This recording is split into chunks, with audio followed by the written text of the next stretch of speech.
Hello and welcome to the Overprepared DM YouTube channel. Hi, I'm Jen, and I'm dungeon mastering a game. Oh my gosh. I've talked about dungeon mastering for 3 years on the podcast with Nick, and Nick started a game. I got jealous, and here I am with my friends playing a game too. Valid. Well, you guys know who I am. I'm Jen, or Jen is online. I make content everywhere. I talk about all the things. I love gaming and Dungeons and Dragons, and I'm joined by a lot of wonderful actors and content creators, and I want them to introduce themselves before we get into our first game of this year. We can start with Thick Thighs. Hi, I'm Thick Thighs. My character is Ire, which is Celtic, which I'm very, very happy about. They are a tabaxi sorcerer, and do we go more further into the actual character? No, talk about you. This is your time. Me. Yeah. Oh, my time. My favorite subject. Let's go. So I am a streamer on Twitch. I do a huge eclectic group of games, but I mainly do a lot of MOBAs like League and Pokemon Unite. And then I'm in my also cozy game era because I'm deciding that being polarizing is my thing for this year. So I play a lot of Palia and Wildflowers, which both are very inclusive, nice, cozy games. But I'm currently also playing through the entire Final Fantasy XIV DLCs and the series at the same time. So I'm giving you every which way, every kind of flavor of games that you would like. And yeah. Oh, also my pronouns are they, them. Perfect. Love it. Mandy, tell us about you. I'm Mandy Redesigns. I am a Sims 4 content creator on YouTube. I might be back to streaming on Twitch by the time this comes out. That is to be determined in the future. And that's pretty much it. I'm playing Emmy Glimmerbrook, a Wood Elf Cleric. Heck yeah. And Concho. Hi, I'm Concho Dreamer on all social medias. I do content creating on YouTube and streaming on Twitch. What else? Character. That's what we're supposed to do. I'm going to be the forgetful one in the group, apparently. I am playing the full orc blood hunter, Koresh. Ooh. And Austin. Hi, I'm Austin. I'm a Twitch streamer. You can find me under Nearly Squid on Twitch. I do a lot of retro games and sort of challenge runs, randomizers, stuff like that. Making a challenge for Animal Crossing right now. It's sort of overtaking my life. It's fine. And I'll be playing Granny, the Loxodon Druid. Mm-hmm. And last but certainly not least, we got Saya. Hi, I'm Saya Jean. I'm a transfem content creator over on Twitch. I also make content on YouTube. Most of what I do is play a lot of Valorant.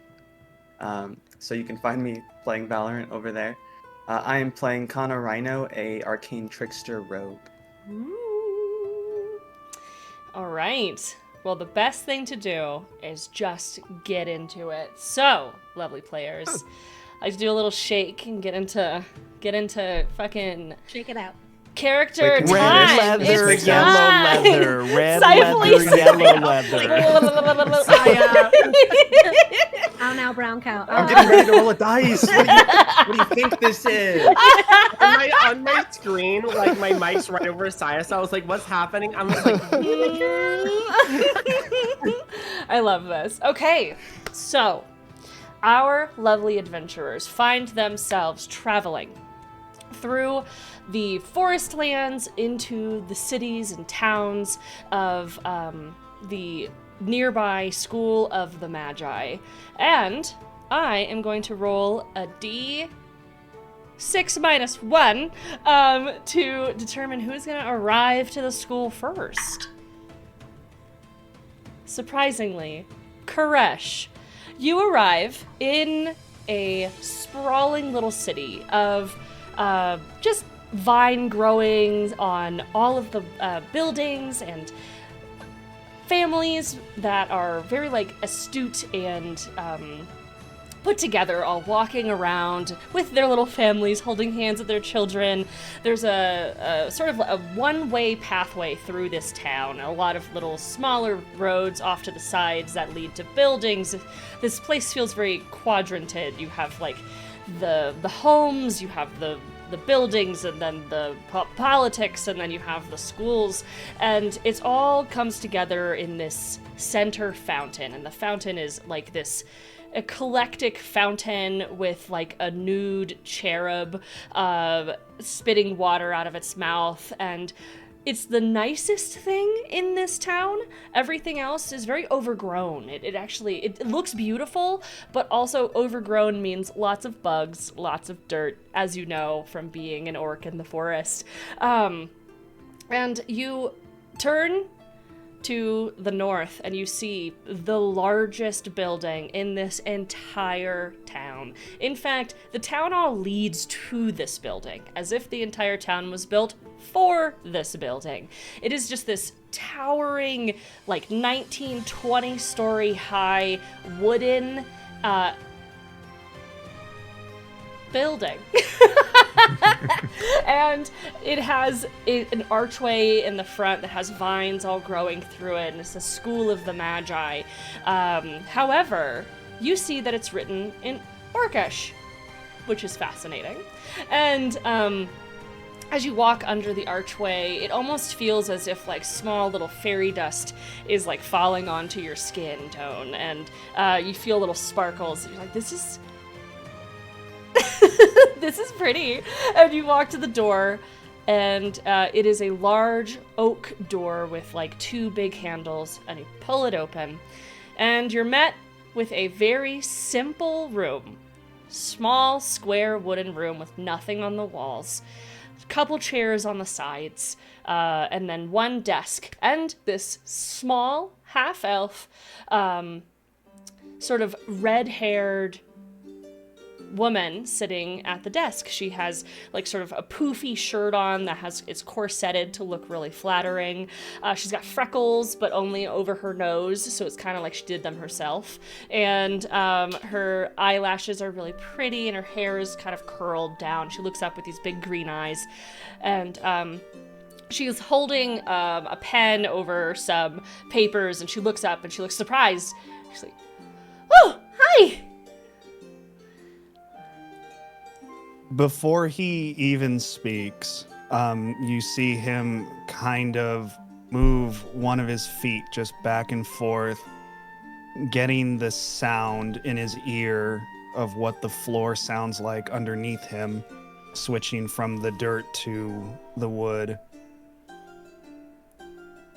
He is someone who eyes, not in a scary way, never stop moving, but someone who, the moment he's walked into this room, his body is relaxed, but his eyes are kind of going to every corner, checking it out, seeing where things are, before finally taking a little bit of internal breath and looking down. I think I'm supposed to be here. Well, if the description is correct, she looks up. Green, looks down, looks back up. White hair, looks down. Large, kinda scary. Is this you? And like turns a drawing of you. It's perfect. It looks just like you. Towards you. And says, "Is this you?" Yes. Okay. Great, then I just need you to sign some papers. I know that you took your paper of hiring and I lost it. Oh, I lost it. And she starts like frantically shuffle papers on the desk until she sees one that's tabbed, and she like pulls it out. She's, I didn't lose it. You didn't see that. Didn't happen. And puts it down. I just need you to sign here, and here's a pen, and that's it, and then I'll take you back to the waiting room. Or, sorry, the room of the waiting, because this is the School of the Magi. We have a naming convention. As he's struggling to grab the pen, because I imagine it's just a normal little quill. It's just a normal little quill, yeah. Gently trying to write his name down without just breaking this thing. And I see that, you are dainty I didn't mean to say dainty. I meant, you're not, am I being offensive? I should stop talking. Thank you for signing the paper. And she, like, takes the paper from underneath you. Like, the quill sort of draws on the bottom of it. And she, like, stuffs it in the drawer, closes the door. She's like, okay, I'm Marjorie. I run the front desk. And, that's all you gotta know about me. Would you like to go, back to the room of the waiting? Would love to. Okay, I don't know how long. You're kind of early. In fact, I think you're here. She looks around the room as if there's a clock. Like if someone was looking at their wrist, but there wasn't a watch. She like looks for a clock and looks back, early? And then walks towards this curtain. She pulls it aside, and the change from this blank room to the rest of the school is insane. It goes from being wooden and drab and basic to like marble. The marble is like encased and sort of wrapped with gold foil, and it's just opulent, and everything inside is like a white marble with like this gold fleck all the way through the floors, the walls have like these extravagant paintings on them of different wars and different parts of history. And then you see sort of like just a large hallway, and you start to hear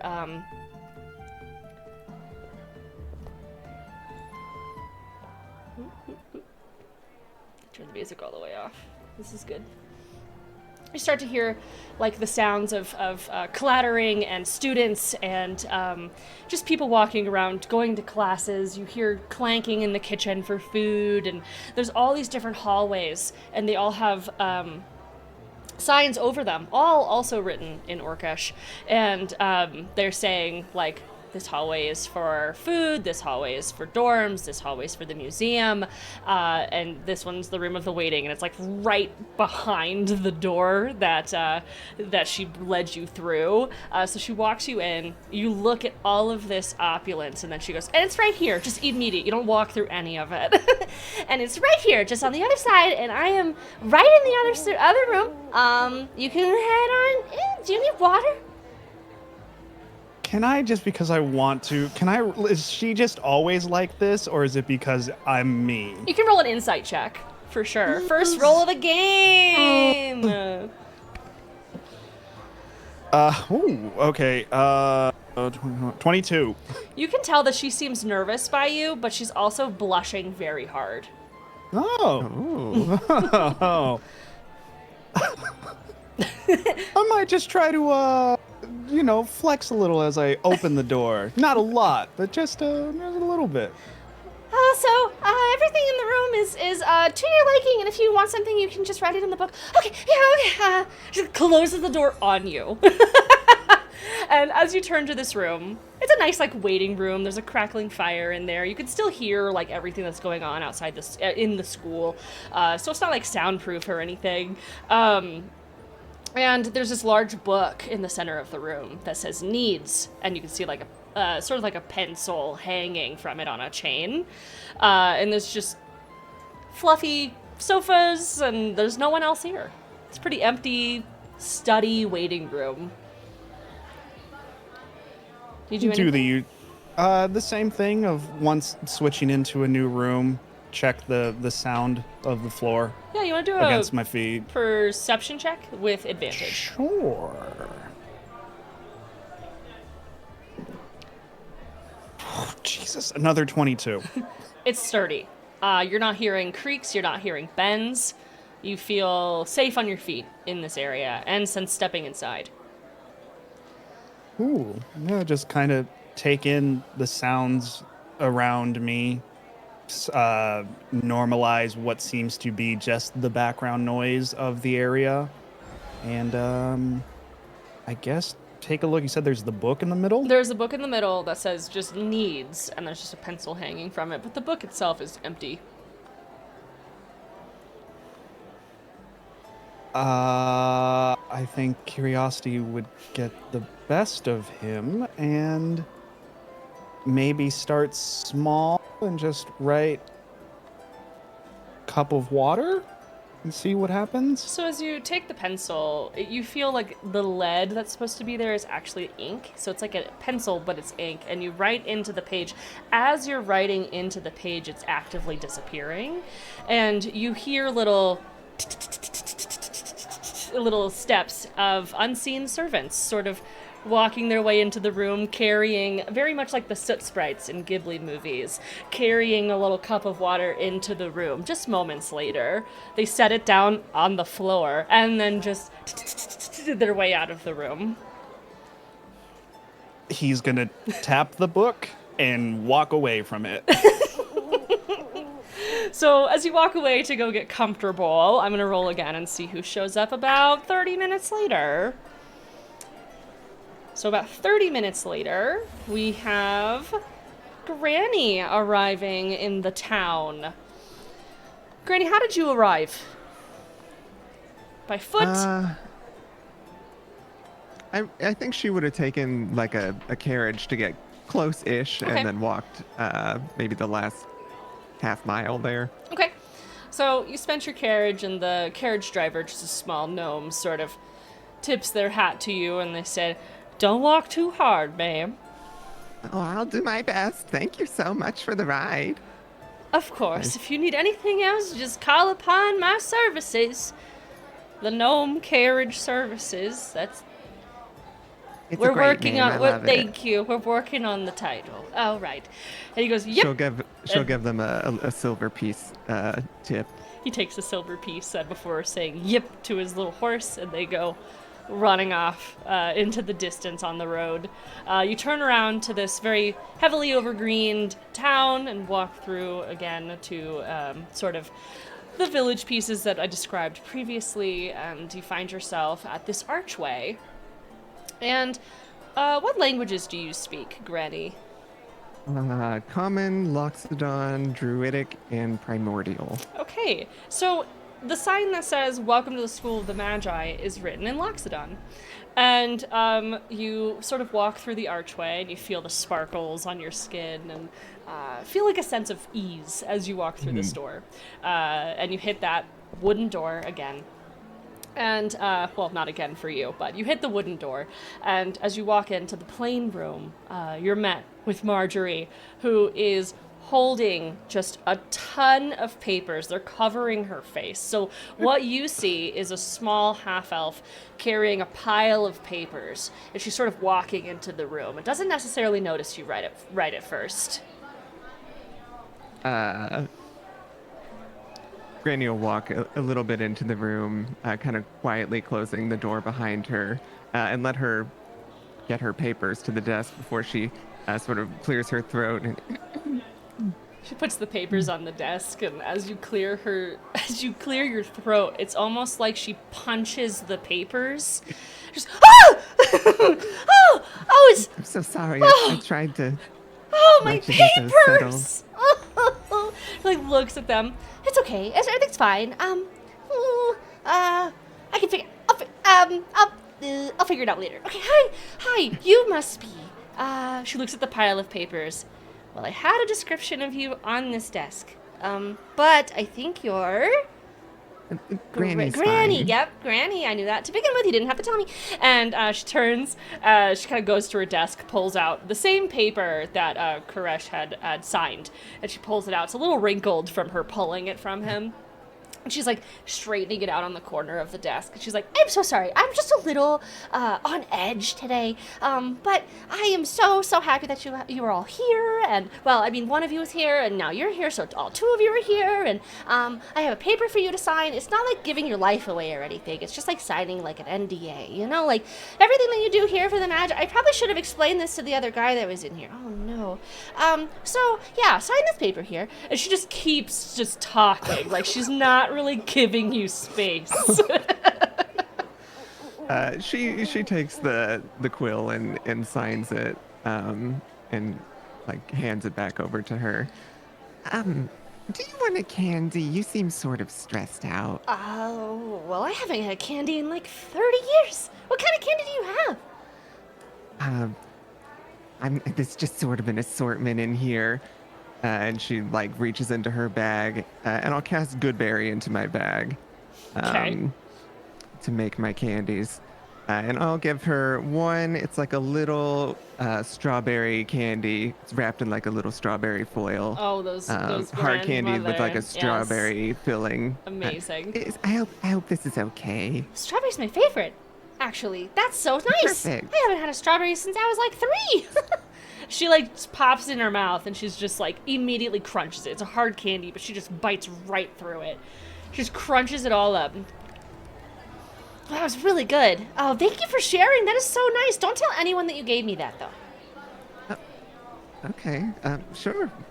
Okay. Your secret's mine. Thanks for signing this, too. So, I can take you to the room of the waiting, if you would like. Right, I'm Marjorie. It's a pleasure to meet you. If you want to just tell me, I can find my way. I'm sort of familiar.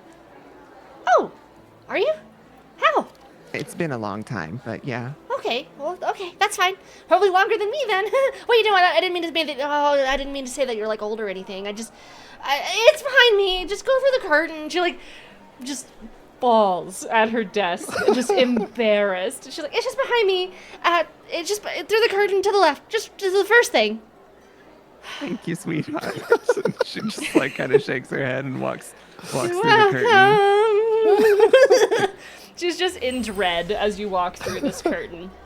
And you see the same sort of just significant change, like wooden to marble opulence. And every sign, again, is written in Loxodon. And you see the sign that says the Room of the Waiting. It's just literally a left turn. They're wall to wall. And the door's closed. She puts her hand on the handle and takes a deep breath and sort of pushes into the room. Not sure who's here already. Koresh, what have you been doing for 30 minutes prior to Granny's arrival? In the room with nothing except the needs book and a glass of water. So the water is exactly where it got left. It hasn't been touched. Koresh would be in the corner furthest from the door where he could just look at it, but literally just kind of leaning there, just waiting and taking in the sounds. So as Okay. Granny walks into the room,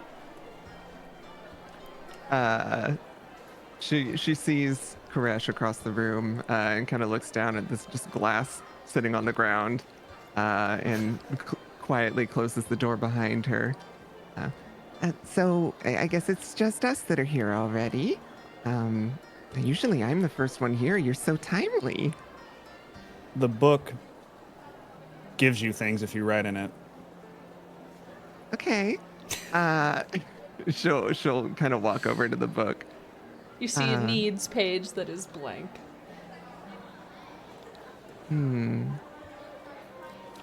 She like leans down and grabs this little pencil. I don't know if they can do anything for this, but I'll try. And she writes down like pain cream. As you write down pain cream, the sort of like brush tip disappears as you're writing, and almost immediately you hear the of the unseen servants sort of coming underneath the door, and this little jar with a lid, very cylinder type, and it comes in and it just says pain cream, unbranded, on the side, written with like they probably wrote it. I don't know. And they just comes on their back. They place it on top of the water glass, and then like it's stacked now, and they just out of the room. Should have been more specific, but I guess store brand will do. She picks it up and applies some of it just to her hands, and she goes and sits like as close as she can to Koresh. And like turns towards you. So, how long have you been waiting for us? Is that normal for here? What was that? Is that the book and the bringing stuff? Is that normal? I mean, yeah, you can kind of find all sorts of magic here, so I wouldn't find too much surprising here if you can help it. Right. You asked me how long I've been here. Sorry. Yeah, I was just making small talk. Oh, good. You look familiar to me. Surprising, but I I'm don't sure know. it's just a passing. I've met so many people. Candy? I'm good. Thank you, though. Okay. Well, if you change your mind, I've got plenty to go around. I will sure to ask you if I want some. So He just keeps rubbing the pain cream in. as Granny is looking up at Koresh, what does your character look like? Be as descriptive as you'd like. So he is 6'8" at 285 pounds. He's 35, which is a little middle-aged for orc. Definitely someone who not necessarily has been through the ringer, but definitely someone who has miles on him, scars, everything like that. His hair is with his hair and his beard, a striking white that stands out on the green skin, and even the I think I gave him blue eyes. I should know my own character, but I don't. The blue eyes, someone who carries himself with a very much a confidence, but someone who is clearly uncomfortable in the situation that he finds himself in. So doesn't really give an air of like, don't talk to me, but an air of someone who his brain is constantly going to just keep up to date with everything that's happening around his immediate area. Got 2 axes that would be like battle axes for a normal person, but for him, they're just kind of one on his chest and one on his hip, just kind of hand axe equivalences. And a really well taken care of pair of pants on him. Okay. And as Koresh looks down to Granny, what does Granny look like? Granny is a Loxodon with sort of like a mahogany skin tone, fairly leathery and wrinkled. She's got plum-colored eyes, and she's pretty tall. She's 6'3", and she is 403 years old. But she looks not a day over 372.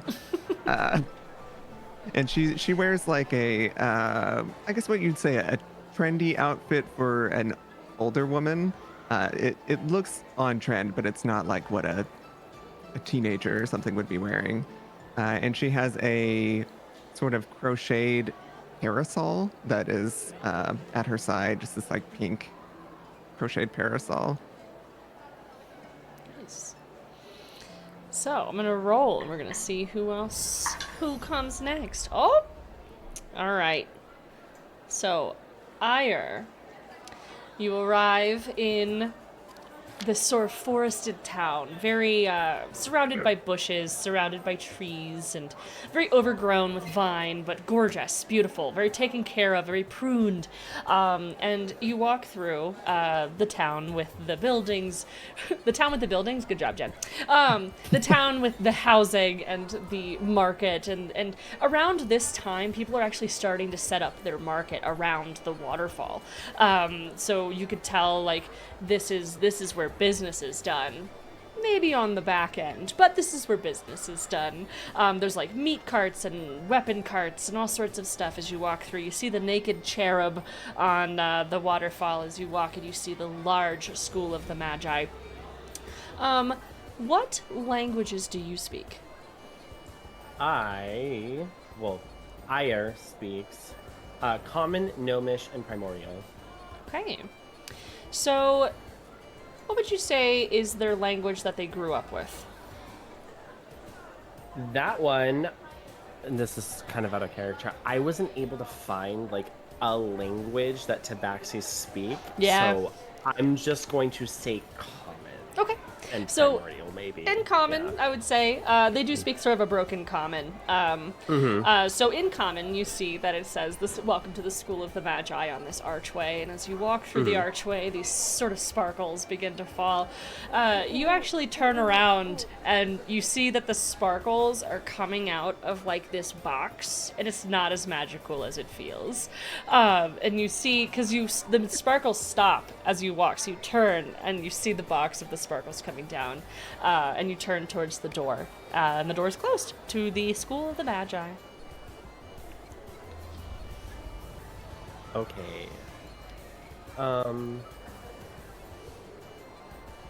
I like reacting to like how it is inside now? No, you can go inside. Yeah. So once okay. you go inside, you see Marjorie, the lovely red-haired half elf. She has taken to throwing all of the papers onto the floor. There's nothing on her desk. She's sitting at her desk, and she's just looking down. She doesn't even greet you as you come in. Just Oh, no.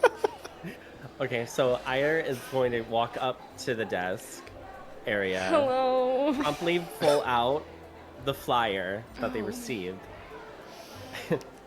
place it down with a little bit too much force, like just with no tact, and being, "Hello, I am here after getting my invitation. I am here after getting my invitation. I am ready for my appointment or whoever else I need to speak to." Of course, that's fine. Is this you? And like from her sides, she just holds up a paper that is a drawing of you, a lovely tabaxi. And she's just not even looking up. Just, is this you? It is. The drawing is insufficient. Okay. She just pulls out the drawer. She gets the paper and the little pen with the signatures of Koresh and Granny. She's like, "You sign on the bottom." Ire's going to like reach out for the pen, not sure how kept everything is, and will quickly scribble their name, throw the pen with like a twinge of disgust. Where do I go now? Sorry, it's just a rough day. You just... She just like looks all at the have those papers things. as you're as you're like sitting there totally impatient, like, okay, kid. She's just looking at the papers strewn around the room. Clearly she threw them because they're like in the corners of the opposite side. You just go through the curtain. There's the room of the waiting on the other side. Just one thing that I kind of seeing like the situation feels like this is a lot. Well, so we'll bend down, collect some of the papers at their feet, slowly put the papers on there, and then walks through to the next room. Oh, you're so nice! You hear, like, as you go through the curtain. As you go through the curtain, there's the immediate shift of the wooden plain room with papers strewn literally everywhere. And, and just this elegant, amazing room that is, like, you look up and there's just ivy, like, just growing into the ceiling. And there's, like, these star lamps. They're all just star-shaped, and everything is very, like, themed, sort of like, Roman stargazing. It's very gorgeous. And to the left you see in common, and of course all of the signs, you see the room of the waiting, and the door is closed to the room of the waiting. But you hear some vague chatter in there. I think if we write chicken in the book, they'll bring a like live chicken into the room. That's what I was gonna ask. Before the hour between the 30-minute, like, Granny arrived, an hour passed. What did you guys do for the hour before Ire arrived? I mean, that is sort of the only thing that has been spoken about. So maybe Granny would really lean into that. And, we could see what else we could get them to bring if you're interested in finding out a little bit more about this book and the magic here. He like goes to say something and then just walks over to the book and just live chicken. Within seconds, you hear the little and you hear a chicken just being carried by nothing, and it's like, what's happening to me?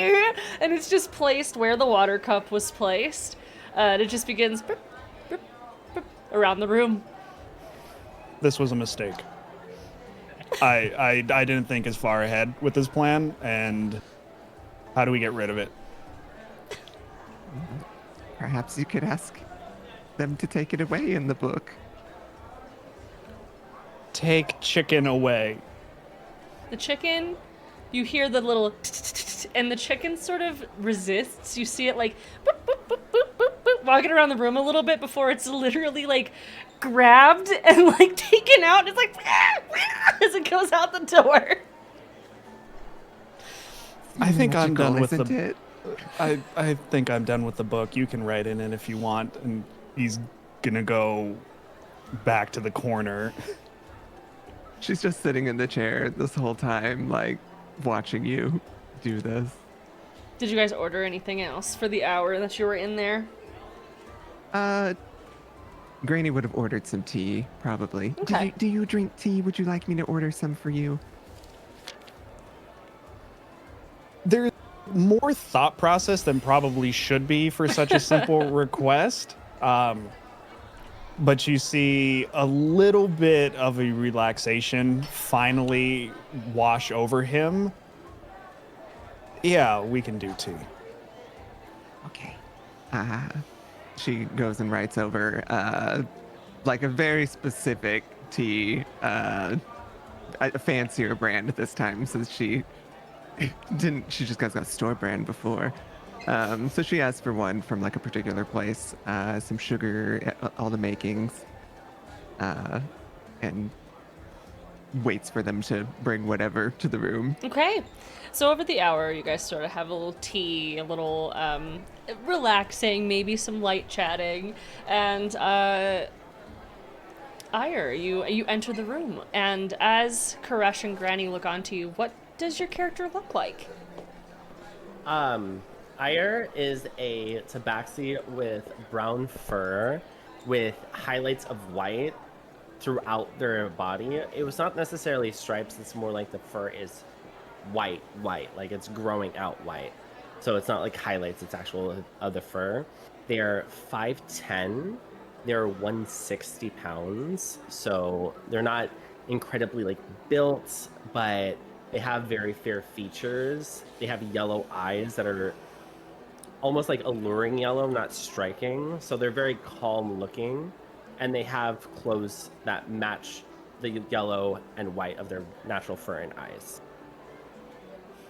And as you step into the room, you step into greeting Koresh and Granny, and the room with just a couple couches and then the book of needs in the center. So Ire's gonna walk in and see that the room has one glass of water, two people having tea, and an inexplicable amount of chicken feathers everywhere. And I'm just gonna go in and be like, Ire does not understand why school is such disrepair. When I receive invitation, I thought it would be somewhat organized. What happened? Oh, we've just been killing time in here and seeing what we can get brought to the room in the little book over there. Now Killing come time sit with and us. apparently a chicken as well. Yes, And there was a chicken for why a is bit. there a glass of water on floor? She The just book. looks at Koresh. You can write whatever you want in the book, apparently, and it just gets brought to you. I will suddenly have like this uncharacteristic excitement happen, sprint to the book, and immediately write in the book that they want tea, cookies, a better couch, and a blanket, and like it gets into like a degree of the point where it's them just like hovering over, just like quickly writing down like, oh. And as you're finishing the sentences of the things that you would like they're sort of like ding, ding, ding coming in, like this tea comes in, these cookies come in, just and then you hear kind of down the hall, the door opens and this couch comes into the room on nothing. And it just like is placed in a very non-strategic way, and it's just in the middle of the room, sort of diagonal in front of the Book of Needs, but facing the wall sort of thing. It's placed down, and then you hear the they leave. And the couch is better. After seeing all the things being brought out, Ira will pick up their tea and their cookies, go to the couch, put on the blanket, and be like, Ira thinks that they will like it here. I hope none of you wanted anything. I'm sorry if I overindulged. By all means, we've been asking for what we wanted as well. Koresh is just staring at all the things that got brought in, just not trusting any of this. Still staring at that glass of water from the very first moment he walked in. I will trade you a candy for one of those cookies, though. Ira will like quickly dart the plate out. No need, take one. Granny like pulls herself up from the chair and shuffles over, all hunched, and grabs the smallest cookie that's on there and just starts nibbling on it. You can call me Granny. What's your name? Oh, so silly of me. I was taken aback by all the possibilities. My name is Ire. I come from the Valaris clan of Tabaxi. It's a pleasure to meet you. And both of you have actually heard of the Valaris clan, because they are one of the clans that provide fire services a lot in this continent. Whether that be firefighting fire, or heating homes, or literally anything fire related. This Tabaxi clan has provided. We've used your clan services before. Thank you for all you do. Well, it is their services, but thank you kindly anyways. And then Ira will almost like have this like one moment where they kind of just like almost like shiver and look down, and it's very reserved, so they're almost ashamed. Granny will give you a little pat on the shoulder and then kind of shuffle back over to the chair and indulge in her cookie. All right. Koresh, by the way. Charmed. And then it's almost like quick how Ire says it, and they go right back to just their tea and their cookie, almost like sad. So, a few hours pass now. Instead of 30 minutes, 1 hour, a couple hours pass as you guys feel a little trapped in this room. And a carriage arrives at this small town with Kana and Emmy. You both rode together. And you arrive in this overgrown village. It's gorgeous, but a little dirty. Lived in. Lots of individuals walking around now. It's about midday. People are about done with lunch, and they're sort of going off to work, or they're studying, or going to the library. There's just more bustling in this town happening now.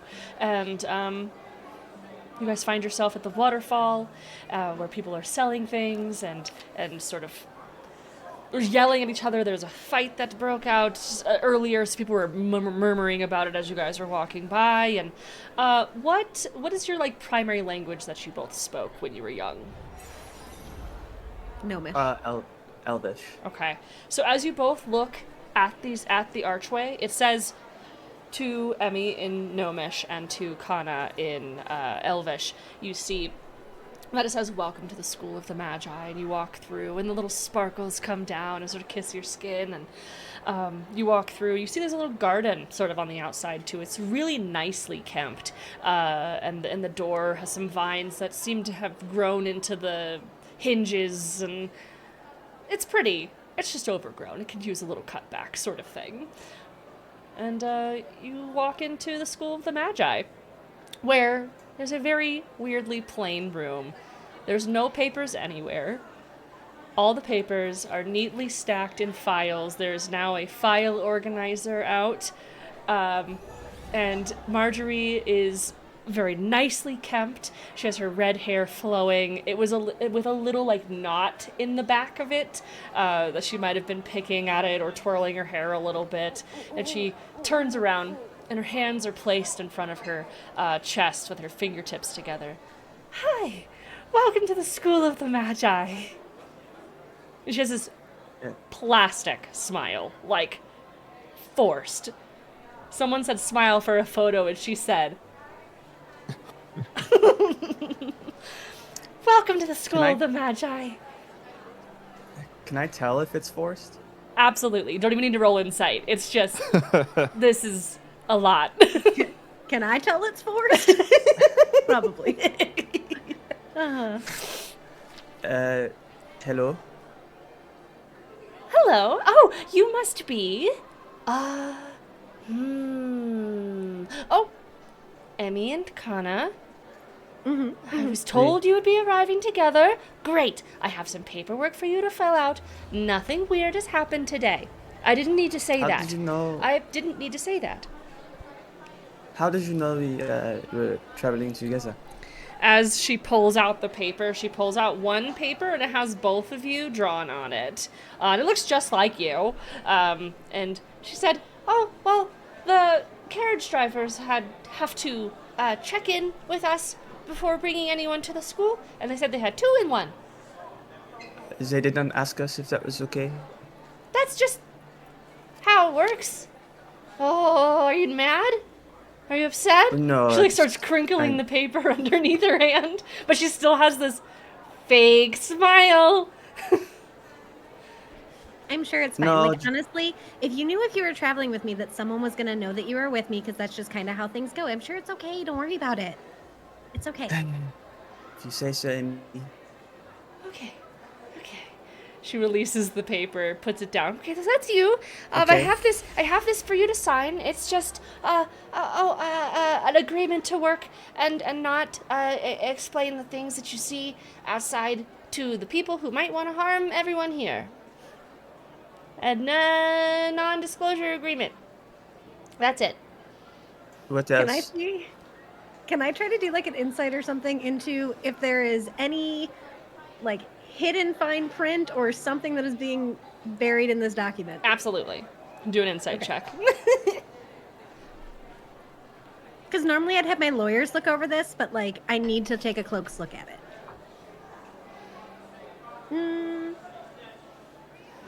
17. And as what? I was gonna say, as Emmy is doing this, I'm just like I'm like not glaring, but my eyes have not left Marjorie. Okay. So as you're looking it over, it looks pretty standard. It just says, like, you have agreed to work here. You adhere to the rules of the Magi, which you read through the rules. They don't seem like they're asking too many things. You're going to get paid. You can sleep, eat, room here if you'd like after two jobs completed, and then it sort of explains that you agree again to the NDA. It starts to get into that. You agree that anything that you see within the School of the Magi is only only between you and the School of the Magi, and if it is found that you have spoken about the things that are happening or your job, you will be fired and or killed. Cool. Emmy's gonna reach into her bag and pull out a similar NDA and hand it over to Marjorie. What's this? Also, this is just like kind of like just like a standard little thing. I need to make sure that anything that happens here, you don't try to sell it to the media. Like everything's gonna be fine, but like, you know, be chill about it. Oh, do I need to sign this now, or should I give it to someone who's probably more important than me? Oh, I have copies. I can give you copies, and then you can hand them out. I can do that. When do you want them Okay. back by?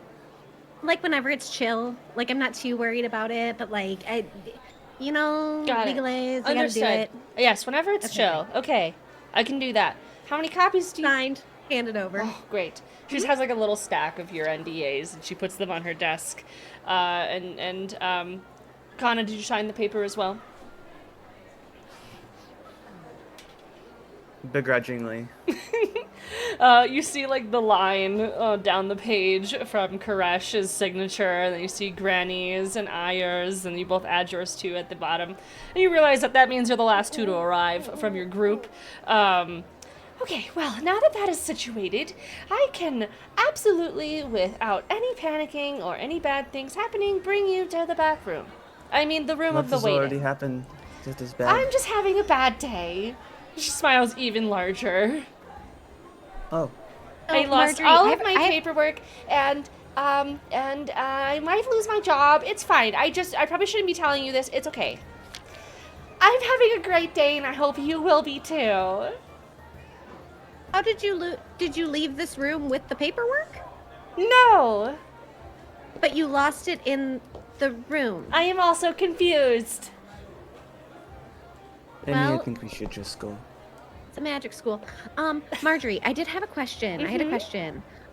So like you've seen everyone else that's come in so far, right? Uh-huh. Thoughts? I am not allowed to... She like digs deep. She like digs deep into her head. You could tell she has an opinion, but she like recites almost. As the receptionist, I am not allowed to have any sort of opinion that is holded against any of the individuals that sign for jobs. She just lists this. She's just listing. She's reciting. All right. I get it. Okay. But It's you're fine. allowed to make your own thoughts, just right through the curtain and into the room of the waiting. Sounds good. Con, are you ready to go? Was there anything else that you needed? No, let's go. Okay. Okay, so you both walk through the curtain, and there is that significant shift of the wooden plain room to this extravagant area that is very star-themed, very marbly and gorgeous, and your signs are sort of tailored to the languages that you can read, and you see the room of the waiting to the left, very immediately to the left, and the door is closed.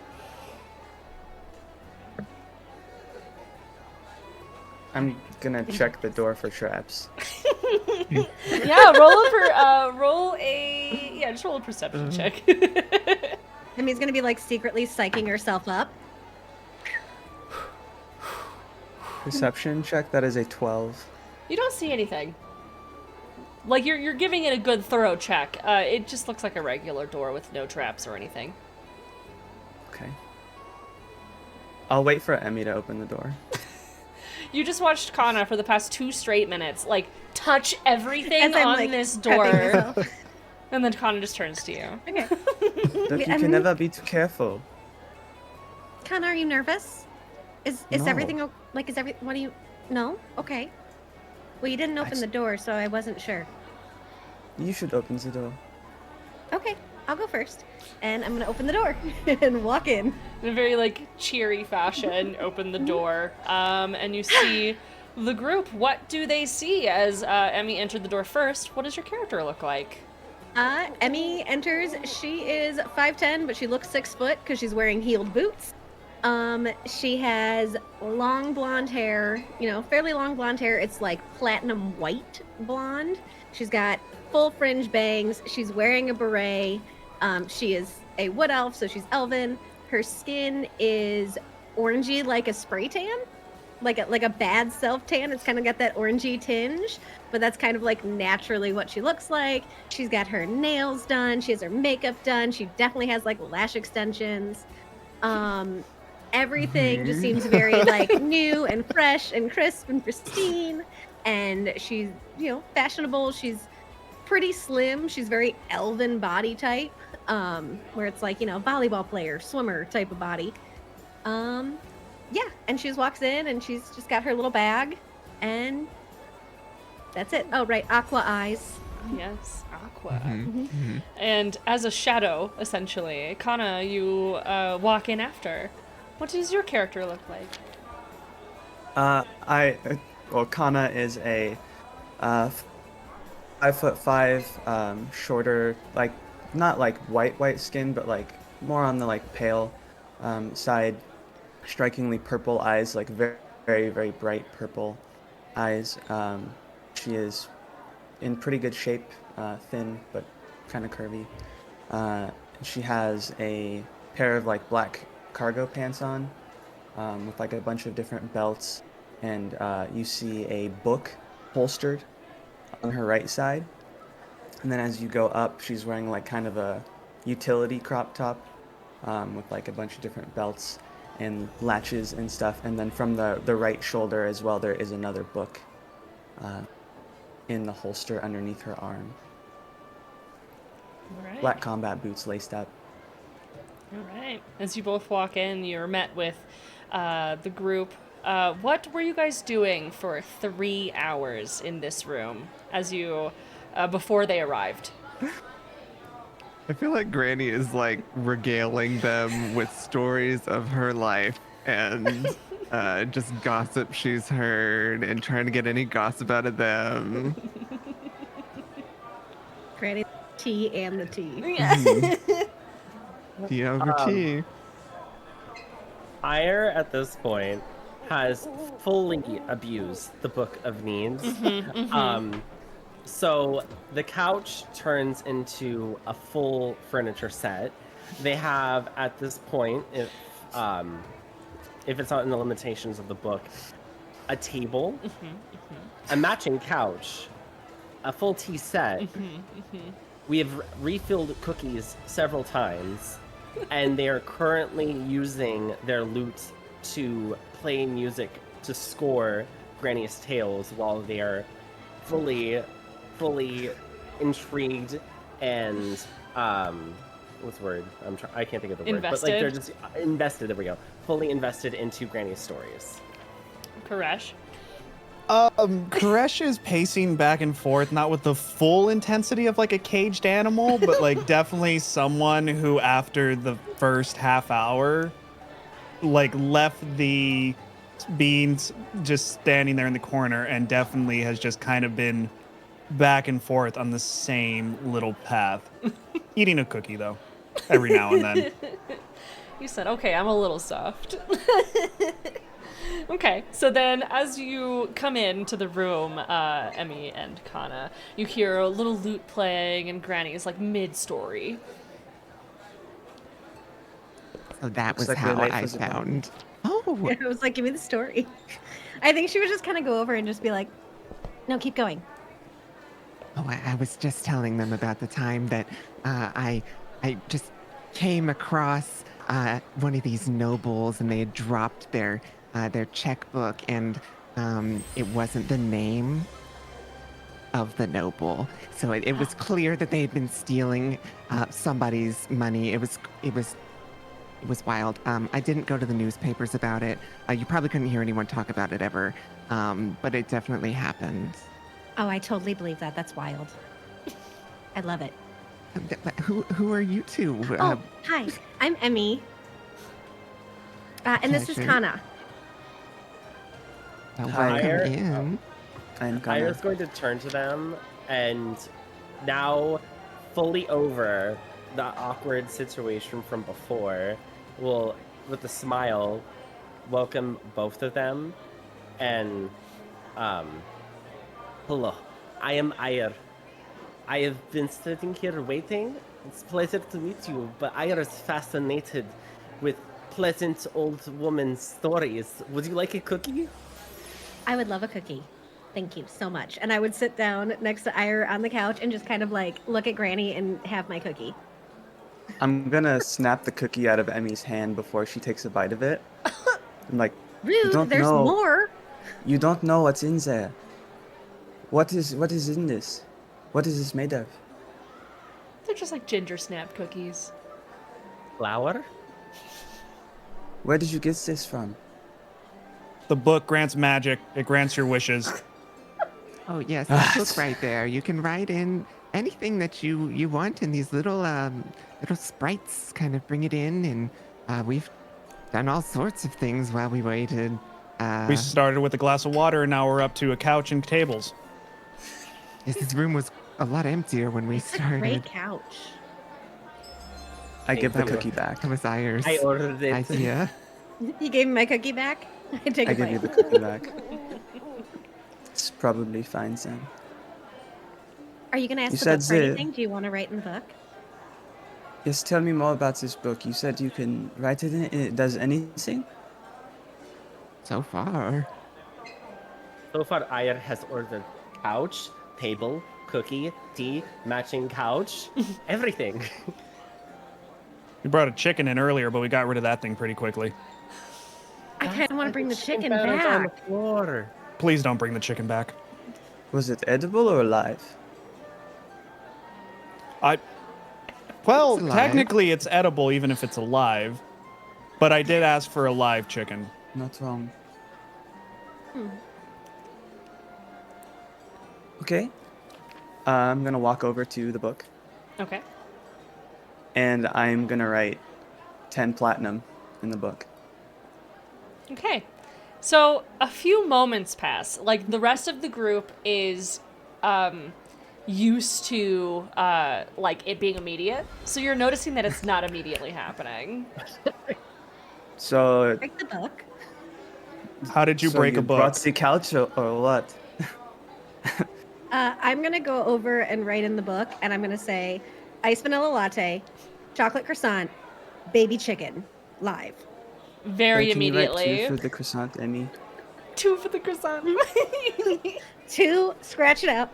2 chocolate croissants. Do you want it chocolate also, or do you want like a different filling? Chocolate, please, thank you. Okay, perfect. Very immediately. Thank And it was you. written Written in the after the platinum request, but immediately the food requests come through, and you hear the just a little invisible creatures carrying what seems to be on a board your items, and they place it where the water was placed, which is on the floor right next to the book, and then out. I'm going to look at it and be like, oh no. I'm go over, all right, straw. On the book. Almost immediately, you see just a straw fly into the room and land in the drink. Perfect. Thank you so much. Impressive shot. And do I have my baby chicken? You do? There's a little baby chicken. Oh my goodness, And it's it's just so cute. That is pretty cute. Are you gonna eat that? Except, you said baby chicken, so it is one of those like disgusting featherless. Oh, it's like a fetal chicken? Yeah, it's like the disgusting no. featherless little baby just going. Freshly hatched. It's okay. Strike what I It said. takes Never a mind. while. She's just gonna be like, in the book, return chicken to mom. Almost immediately, you hear the little. And is it in your hand? It wasn't meant to be. Is it in your hand when you write this? It was. So Yeah, you I do would've- feel very lightly, you feel like almost as if a hair strand has fallen from your head and is floating down your arm. You feel very lightly, just like a little steps going up into your hand.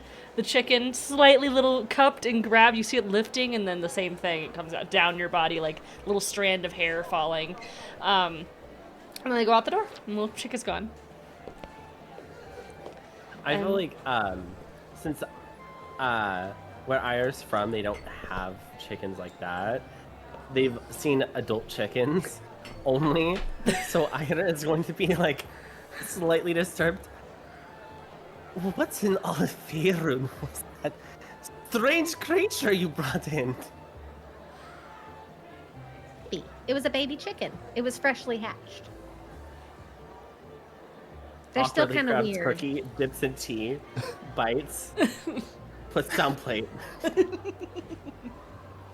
because you know how like babies come out and like every baby is cute, but like most newborn babies are not that cute. They're all kind of like greasy and weird looking. It's like that. It does have a point. Yeah, most are pretty ugly. It takes a few months for babies to get cute again. Well, We're not babies actually, ever cute. where Ayer is from, all babies are cute. Okay. Okay. That must be such a privilege. Yes, it is. It's strange. The strange lands are beautiful on their own, but I feel as if home is always better. I do miss my home as well sometimes. What did you write for in the book? The Did you actually write anything, or did you just and pretend it to? Nothing came for you, I noticed. Yeah, I think it does not work for what I requested. I suppose it has some limitations. I guess so. For anything else? What? Do you want to try for anything else? No. Okay. Eating my croissant. Croissant One more is good. silly thing that I think will happen. Oyer is going to go to the book and, fascinated by the most beautiful hat they've ever seen, will write in the book that they want one more of a similar hat from Emmy, and if and when it comes in, we'll pick up the hat and put it on Koresh's head. The hat simply out of does being come silly. through, however, it does look slightly different because they weren't able to get, the same exact thing, but they had a hat. They brought a hat in, set it next to the water. So And Ire, then after Sort of putting like the it on- pain cream again. And then Oyer will be like, I see that you're quite stressed. Here's beautiful hats. Now you are included. Just stops the pacing and just like allows the hat to get put on, and then just sets it on the ground and taps it a little, and then goes back to pacing, but didn't fight having it put on his head for a second. You should keep it on. On a hat? Looks good. Did you touched it with your foot? On the ground? no, like patted when they put it down. They're like, slightly put it down. Pat, pat, pat. Yeah. Okay. I thought you were like stomping on a hat and I was going to be very Oh no. Grounded into the ground. And then seeing Koresh walk away, I was going to turn to the group and be like, Oyer did good thing. So a few moments pass, like as the last group member enters the room, you guys have sort of a shorter conversation than the 30 minutes, 1 hour, 3 hour wait. And a couple moments pass and you hear like a knock on the door. May I come in? Sure. It's not a recognizable voice. So It's not Come in, I room. suppose. as Sure. the little knob turns, you see an older woman. She's aged beautifully, and she's so tall and slender, and is wearing a purple dress that cinches at the waist, and she's wearing a buttoned-up top that goes all the way up to her neck. But at her neck, she has this large brooch, choker necklace with a circle that has a big gem in it, and she has a small tattoo of leaves that are poking out of the top of her little dress, and her hair is white and curly but aged and in that sort of white hair, and it's pinned up in like a nice librarian sort of bun.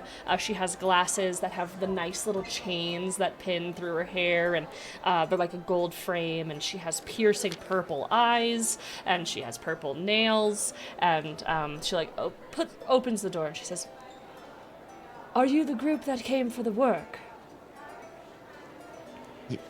Yes, we believe we're all here now. Awesome. And she pops in, and she's tall. Like, she holds her tone very strangely when she speaks, and she's tall. She is exactly 8 feet tall. She just stops in, and you can tell that this is the thinnest Goliath you have ever seen. Her skin tone is like this deep gray, and she's just absolutely gorgeous. It pops in. "I have been told that I am going to be helping. I am the assistant direct to the Grand Magi. Hello, I am Jupiter. And I'll be... Pleasure to make your acquaintance. It is Jupiter. great to meet you as well. You are... Oyer of the Valeris clan of the Right. Tabaxi. Wonderful. And you are? She kind of like pans through, getting each of your names. Great. That is awesome. And I am here to guide you to the Magi's office. And then after you are done with the Magi's office, I will give you a tour of the grounds. And then after the tour of the grounds, you are free to do as you please. Is that agreeable? You can tell that the way that she's holding her words, she doesn't speak common, so she's trying her best. And she's saying awesome a lot. I haven't like Awesome. Kana hasn't stopped like gawking at this woman. Like even giving her name was just kind of like. She is gorgeous. She is very tall and strong, but very lean, very like soccer player lean. Can we immersion break? Mm-hmm. First, because in my notes, I'm literally describing her as tall gray mommy. Tall I was gray just like, mommy named cool. Jupiter. Yep. Amazing, amazing. Trying to take a trip to space. So, all right, let me know when you are ready. It will be a quick trip to the Magi's office. We don't even have to leave the room. It will be awesome. Oh. That does sound awesome. Awesome. Yes, So awesome. great. So she walks in and she's continually holding her fingers in front of her chest, very much like Marjorie was at the front desk. But she doesn't seem fake and smiling. She just doesn't seem like she speaks common normally. She walks to the center of the room, sort of diving around the couch and the table, and she closes the Book of Needs, and it sinks into the floor. And as it sinks into the floor, the voices of the school fade away completely. Yes. Really quick before we're transported. Yeah. Can Koresh try to secretly grab the hat? The one that you put on the Without- floor? Yeah. Yes. You do a sleight of hand check because you're noticing as the pillar sort of goes into the floor that the room, almost like it's on a time clock, like it spins with it. It has like those gears. The room is spinning as this is going down, and it's slow, but the things that you ordered sink into the floor as well. So as you're sitting on the couch that you ordered, you end up on the floor unless you get up. So all these things that you ordered, they sort of dissipate and go away. And we can get Arcana checks from everybody about what is happening. Yes, I also have Was a question. Does Can the I? hat still exist then? it does. Yeah, I was gonna the say. Hat, Oh, I'm very if hungry now. you picked it It's up off just if the you floor. left it, it would. If you left it, it would have gone away. Yes. Okay. So let me. What was your question, Saya?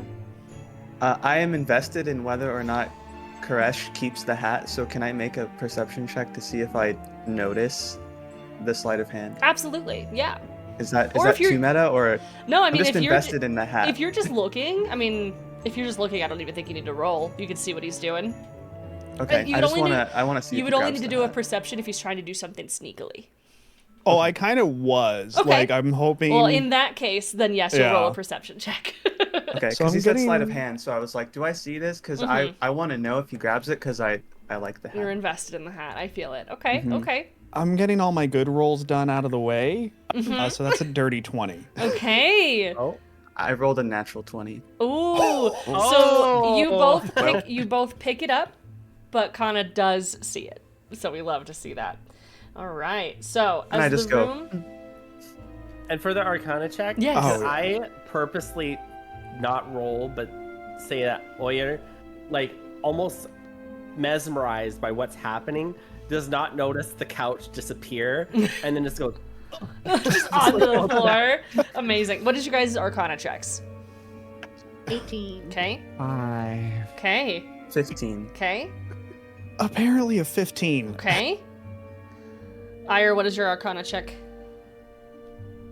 Oh, and do I have to roll if I'm deliberately still falling Yeah. and like? Go ahead and roll. That's fine.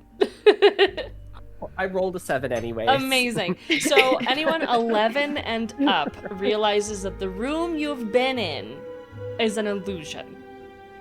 And as the room spins, it's sort of the walls begin to like fade, like this magic blue light sort of goes up them as it fades into an office. And this rows of books and discovery equipment and research tables and notes and everything is around. And in the room is a tall hobgoblin. Excuse me, not hobgoblin. Firbolg. A tall firbolg. And he stands there with this very gray beard that is tied in multiple bumps, and it's very decorated, and he has very furry eyebrows that sort of poof out, and his nose is very firbolg-esque, which is a little bit like a cow, and he has these little ears that stick out, but they sort of hunch over like a floppy dog, and he has this hat on that is a robe, and it sort of like drapes over his body, and it's just this beautiful dark purple, and it says laced with like golden stars all over it. And he stands with both of his hands on his desk. Behind him is this stained glass, and it's just like this gorgeous like red and blue just cross hatches. And he stands up, and Jupiter sort of stands off to the side of the room, and she's like, "This is the Grand Magi. He is awesome." She turns to him, speaks in Goliath. Do any of you speak Goliath? Not I. All right, so she makes a few sentences, you can tell, and then he nods his head. He turns, and you see this firbolg in front of you. This very old person. "Thank you for coming." And he bows his head to you, all of you, as you're just sort of standing or sitting or flopped in the room. "I have been observing you for the last 5 hours, and I feel I can trust this group." He stands back up. Rainey sort of startled looks up from her tea, who hasn't noticed the room changed at all until now. Gracious. Startled me. "I did not mean any mean." He sort of just like is looking at all of you. It seems like detailing, like looking, but it's not in like a weird way. He's just appreciating what you look like and also studying what you look like versus being weird and old. Since Ire fell on the floor, I'm immediately going to, like, of course, since we couldn't understand anything, understand still that this person's very important, and then quickly, like, scramble and, like, get almost flustered and, like, wiping off, making sure that they're all clean, and then they immediately go back to the stoic that they were in the beginning. Perfect. And then they say, "It is good to be here." It is good to have you here. Now, I have been a little unsure where to start. You could tell he sort of seeps back into himself and comes back out a moment later. I think that it is important to tell you the previous hired group attempted an assassination, which is why I had to watch you for so long prior to you coming in here.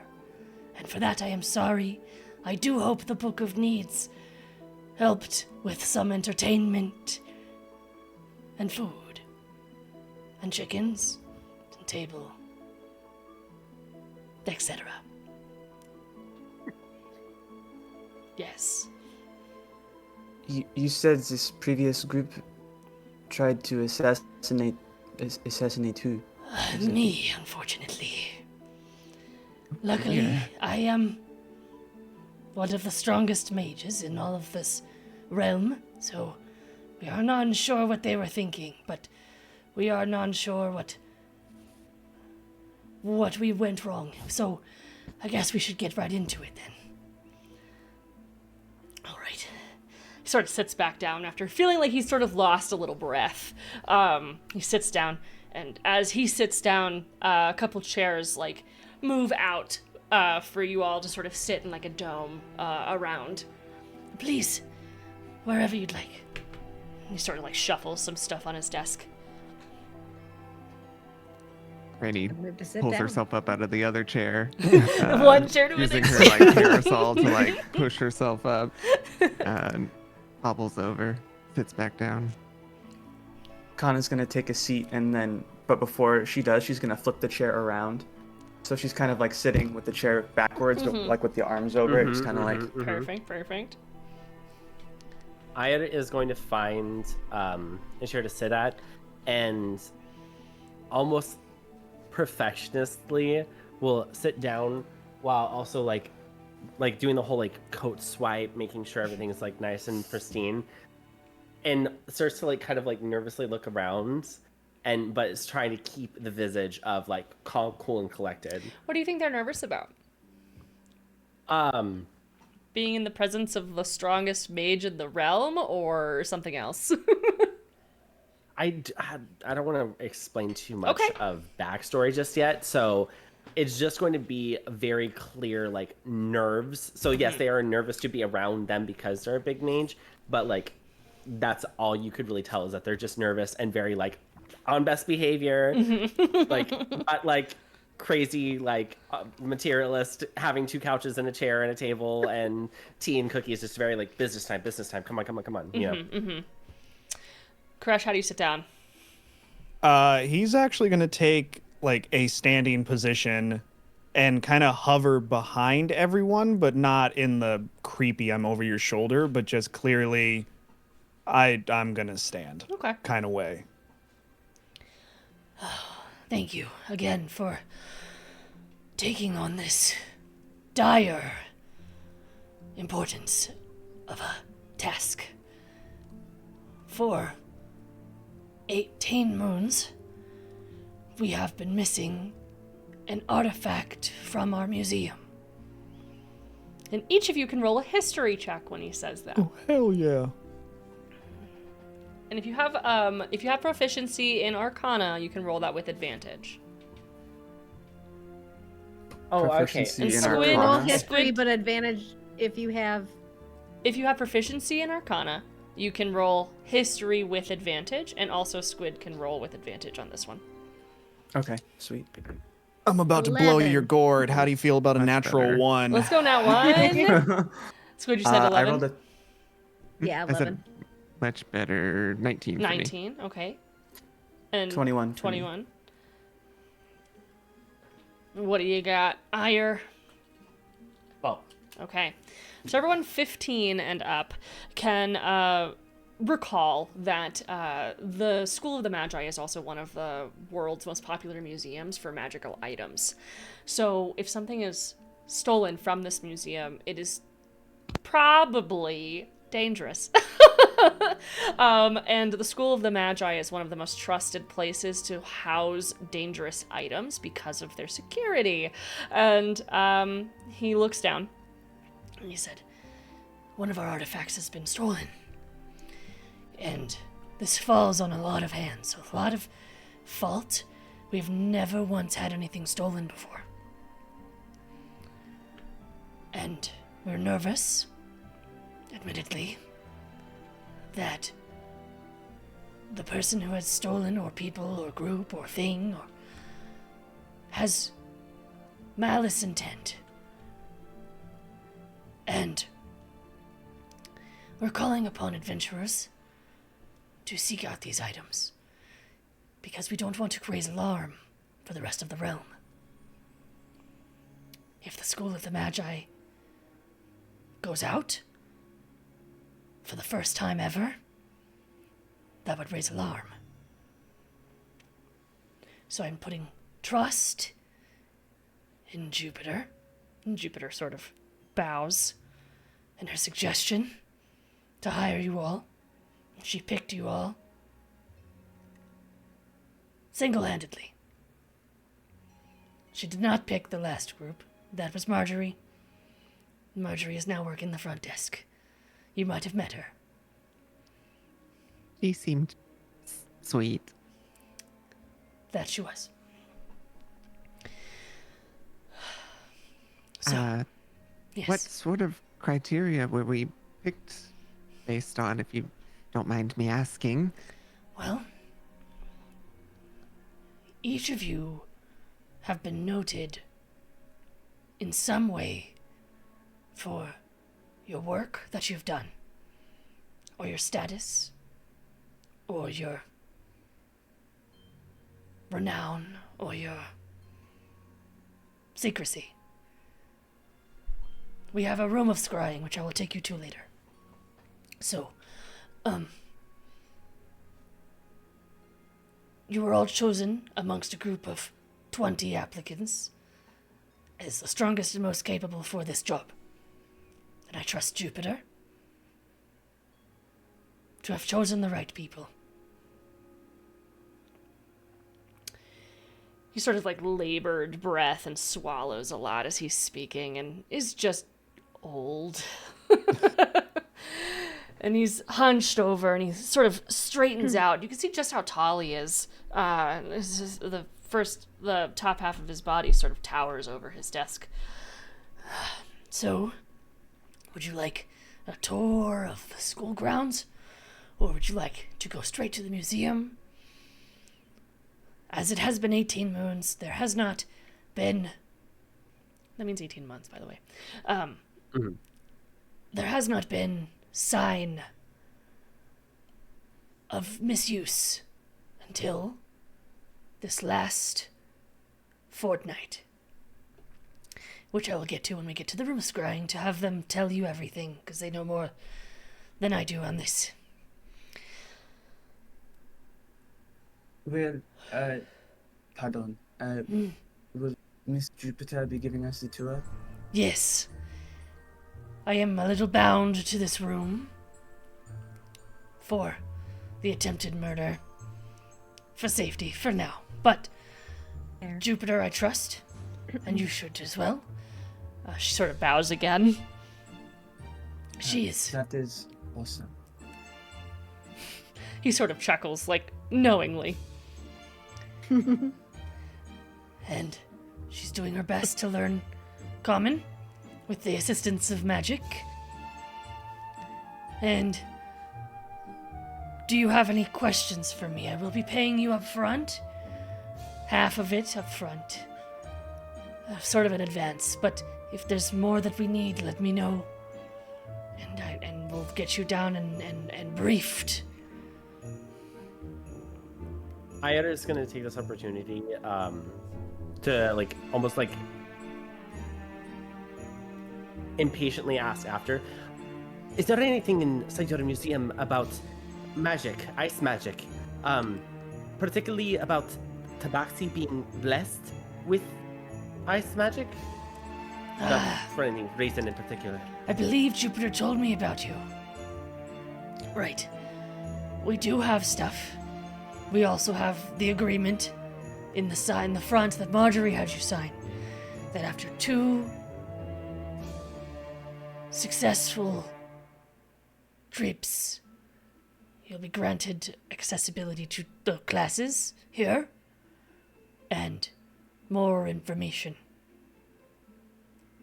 It's trust for trust. As this is a invite-only school, we figured that having you work will be a suffice trust and invite. And he sort of just nods as if he made that agreement himself for you.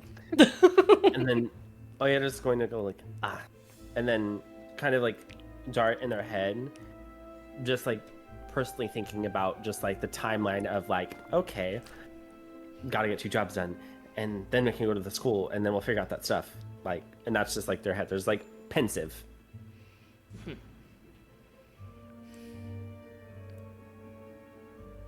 I think Emmy would go up to him and be like, okay, so like this isn't about the job, but I just want to say I'm really excited that I was able to meet you today because it was kind of like a bucket list thing for me. And so I just want to say thank you and that you seem to be as sweet as everybody says that you are. Thank you. Your mother has always been so kind. So you were an She's the obvious sweetest, choice. isn't she?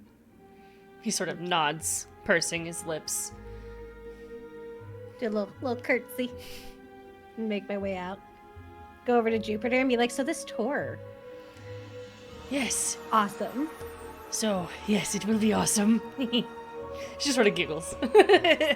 I'll wait for everyone before we step out. Granny will kind of push herself up out of the chair and walk over to him. I'm not sure if you're interested in this since the whole attempt on your life before, but I do have some candies if you would like one. I feel like you have a sort of, I guess, boring life in here right now if you're sort of held here, but Luckily, it's up for the offer if you'd like it. Book of Need keeps me company. Ah, yes, but I do like candy. Do you have mango? Oh, let me see. She like rifles through and pulls out one. It's kind of stuck to another one, and she like pops it off. I think this is mango. I'm not sure. It looks like it is Delectable though. of fruits. And he reaches out like pretty fast. He's like, I want this. Grabs it from your hand. Thank you. He eats it. course, thank He sort of you. just is quiet now. Just Just mouth noises. yeah, fish mouth noises while he's just eating this. And- She's just like, well, it was good to see you again, and like just walks away. He sort of raises a finger, and as he raises a finger, all of you have 50 gold just into your hand, Wow. stacked perfectly in a couple little bags. So you can. This is your prepayment. So essentially, he just gave you $5,000. Oh yeah. Add to my Hell inventory. Got that money. Please Must be funny. treat Jupiter with care. She is my only assistant. As Marjorie is. His voice like trails off. And he's sort of Marjorie. Her best. As he like brings the candy from his cheek back into his tongue, he sort of like picks up a quill and starts writing. In the room, appears a door at the other end of it. Instead of spinning around and being fancy, you begin to hear the clattering of the outside again as the school sort of comes back to life. As Jupiter opens the door, she bows as you. Please, after you. Before we walk through, as I'm walking through and I kind of meet up with Jupiter, I'm gonna ask in Elvish. I'm just gonna say, can I ask you a question? She looks at you, and if math symbols could cross her face, she does not understand what you said. Okay. And she's sorry. Do you know? And then she says Goliath in Goliath, so it sounds a little bit like a garble. I'm gonna say, maybe we stick to common for now. Yes, sure. We do have a translator. She like raises her eyebrows and she's like, I can get that for us, essentially. Pay no mind. Never mind. Okay. The translator does say the words out loud. I could get you guys one before you leave, too. She sort of like brushes her eyebrows back, like her little bangs out of the way, and she steps out, sort of like leaning underneath the door and back in to the room. And you guys are in a different part of the school. You're not at the front door. There's no curtain to the front. You're in the back, it seems. There's like a glass siding that leads to a garden that has a couple students in their robes, like studying around a little pond, and then you see glass walls on the insides, sort of very quadranted again. It's very like there's a school, you can see people eating and talking and sort of being loud, and on the other side you see like a quiet library, and then you see sort of students walking just sort of along this square path. But you leave and you go down these long set of stairs. The Magi's office is very independent of everything. You walk down this long set of stairs, and you're sort of in the garden. And Jupiter shows you guys the garden, and she explains that this is where students study. You can also come out here for lunch or recreation. The garden literally turns around upside down to a sports court upon request, and specifically after 5. So she says that you need to be out of the garden before 5, or she'll see you tomorrow. And and she brings you guys through the dorm rooms, and the dorms are very much like a college dorm. People are stacked together, 2 people per room, and there's students all ages just like rushing about, going to classes, coming back. There's a bell that keeps going off, but it's clearly like a magical sound, and it sounds like the doorbells that play music versus just ding dong, and that plays. And every time that it plays, she claps, "Get to class!" as loud as she can. And they all scatter. And it's just, you could tell that Jupiter has respect and power in this area. And she takes you guys through the dining hall. You guys can grab some snackies.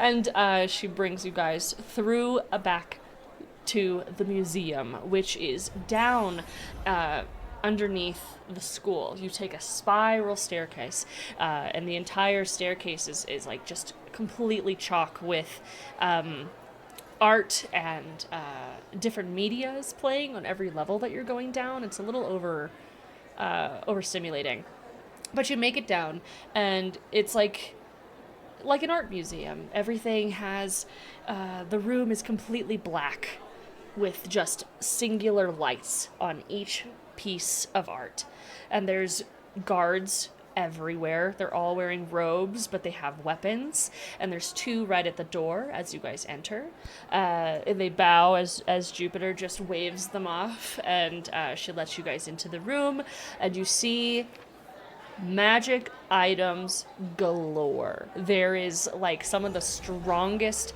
most powerful and scary things in here, like things that have caused wars, things that have helped people progress in history through magic. And there's also just a couple wandering people, like they paid to get in, and they're looking at the museum. And on the back wall of this museum, it's pretty large. I would say that it takes about 10 minutes to walk from one end to the other end. And you guys are just sort of walking. She's pointing out magic items. She looks to Ire and she points out the ice section, essentially. And she's like, I'll show you this later. And she brings you guys back to the back wall, which has this giant arch with one single light and an impression, like a foam wall. It has like cutouts where something would be, and you can very clearly see that it is a large dragon impression. And it's all cut into 8 different pieces, and she stands in front of it, and she goes, "As you can see, this is the largest thing in the museum." Turning back, and you just see all the little things on the pedestals, and there's this giant wall. And it was stolen, which is not awesome.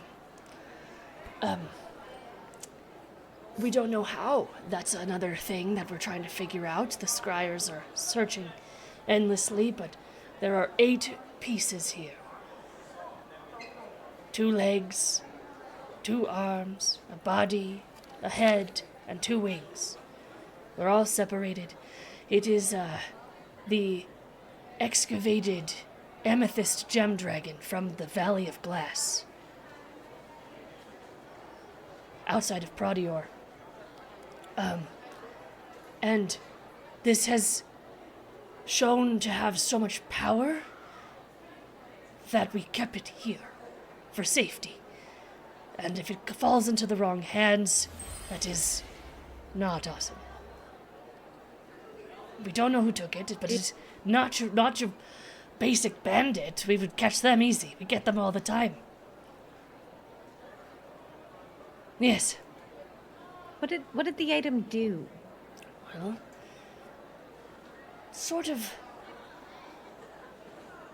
to be honest, I'm not kept up on the knowledge for safety, I suppose. But from what I understand, it's, like holding magic. People can make it. She makes it like an expression for like an explosion. People can make it go out and use it. Use it for themselves. Question for DM. You said it Yeah. was 8 pieces. 8 pieces. Are Yeah. they all missing, or is it mostly there, but like It is one's all missing? missing. So it's just All impressions. missing. Okay. So there are 8 Okay. pieces that are impressed in 2 legs, 2 arms, a body, a head, and neck, and then 2 wings. So they can make it go out. Do we know if it needed to all be together to be used, or is each piece able to be used to some degree Well, on its own? that is a good question. When it came into our hands, how do you say? It was, reported. It was reported to have been being used. And so our collectors went to go collect it. It was all in one piece, but when we collected it, it was broken into 8 pieces. Which Oh. wasn't my Like it- decision. Like it used to be all one piece and then it became 8 pieces? As it was excavated fully and then separated for travel. Yes. Oh. Assumptions. Have you been to, what are they? A dinosaur museum. They have it in the deserts, the place with all the brothels. They have that there, the dinosaur museum. That, Oh, you know, that's they separate the bones and put them back together in the museum, just like that. I haven't been there since I was a little kid, but yes. Like they have like the full thing and all the pieces, but there's Yes. missing pieces, but like it's all pieces. Yes. She Yeah. points. Amy, you went to a Brussels town when you were a child? I've been to the museum. It's not just brothels. Not judging you, I was just wondering how you ended up there. You were a kid. Hoyer is going to be hearing the Places. conversation Mhm. and like slowly lean over to Granny. What is a brothel? Oh, they are a wonderful time. We'll have to take you sometime. It's been some years since I've been. Hoyer has not been to one of these. It sounds fascinating. Do they know ice magic there? I do think that you can have something like that provided, yes. They They know some kind of magic. fulfill all sorts of needs. Hoyer I can must tell go you to more one of about it these. later. And You like, want to know those stories? and almost like out of like ignorant like determination, just standing there, just like, Hoyer must go there. Add to list of goals. Go to brothel. With a Amazing. question mark. Brothel? So, we don't have information on who the culprit is, but we are trying. And as of a fortnight ago, we were given one information piece, which I'll take you to the scry room to be debriefed. Briefed. Yes. Her eyebrows it? like. And she sort of turns towards the impressions of where the pieces were of the gem dragon and sort of sighs. It was so beautiful. A favorite in the museum. Jen, what's the? Because I know you said there's guards when we walked in. Yeah. And everything like that. What is the layout like? If we just turn around, do we see guards looking at this wall? Like, what is Yes. the So, layout for? For sure. We have sort of like a large rectangular room that is like carpeted in velvet. It's all black and it has 2 hallways that are on each side. There's no windows in here because they want to shine the perfect lights on these items. So there's just little bulbs in each of these slots above all of these, probably like a 12 by 12 of perfectly lined magic items. They're all sectioned by colors, so it kind of looks like the rainbow if you're going through it. And then there's the big wall pieces. There's a couple other, like there's a staff wall, magic item wall, and like things like that. Like everything is covered. There are 2 guards that are at the door standing outside that you had to pass through. And then right behind them, there are 2 guards standing inside. They're like back to back essentially through the walls. And then there's every so often, especially if you're looking around, there's a guard that has been making a circle through the hallways and back, and like this is probably the worst job ever. Hallways and back make a circle all day. There's also one in each corner of the room, just sort of standing there or sitting there, depending on their ability. Would this have been here before? The Would museum? I know this particular artifact? Yes. Has it been here a long time, long enough for me to know it already? Yeah, especially, let's roll a history check. You do know that it's been here, but let's see how long.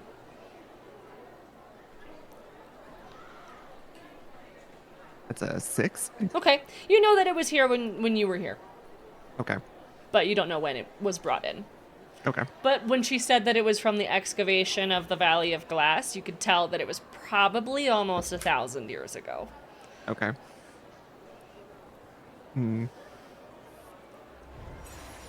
Jupiter, what is where are the guards that were apparently here the day or night it was stolen? They've all been questioned and replaced. We think that there was someone on the inside who maybe stole identity, or maybe faked it, or was killed and replaced. Like maybe one of them was replaced and then came in disguise. There is the Thieves Guild around too, which is in a couple towns over, but for them to cross hairs, is that right? Cross hairs so much? This was weird. So we don't have an agreement with them or anything, but it's just weird that they would come after so long. It is ambitious, we. And You said the. I'm sorry to interrupt you. You said the guards have been interrogated. yes, and all of them are replaced, so they've all been sent back home, but they do all live here, if you wanted to question them yourself. But they've been replaced. What did the interrogation produce? Well, we learned that all of them had no idea, and it seemed to have happened before their very eyes. So, great magic is in play, but this is the place of great magic. So it's all very confusing. Is this the same guard setup as before, or is this? Are This there is- more now? After There's the more. incident? There's more. There was only 2. That's a good question. There was only 2. The door, and they were asked to leave. So there weren't these like patrolling No. guards.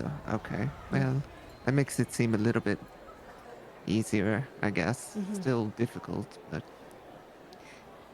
Do you mind if I get close to this?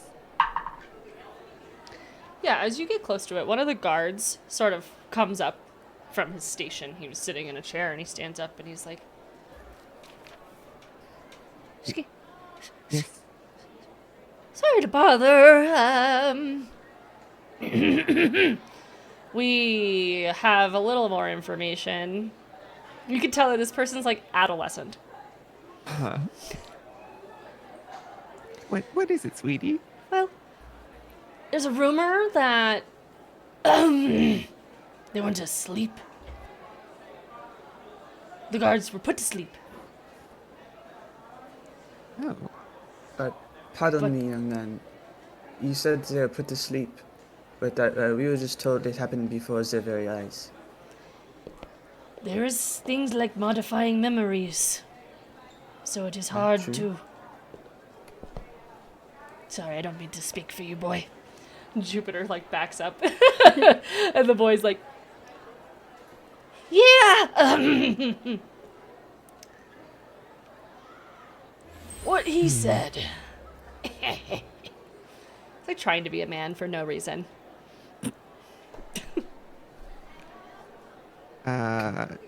Granny's gonna, with this guard that's come up and not really objected to her getting close to it, I'm gonna put my trunk in these like impressions Okay. and kind of smell around and see if I pick up any like trace sense of things. Okay.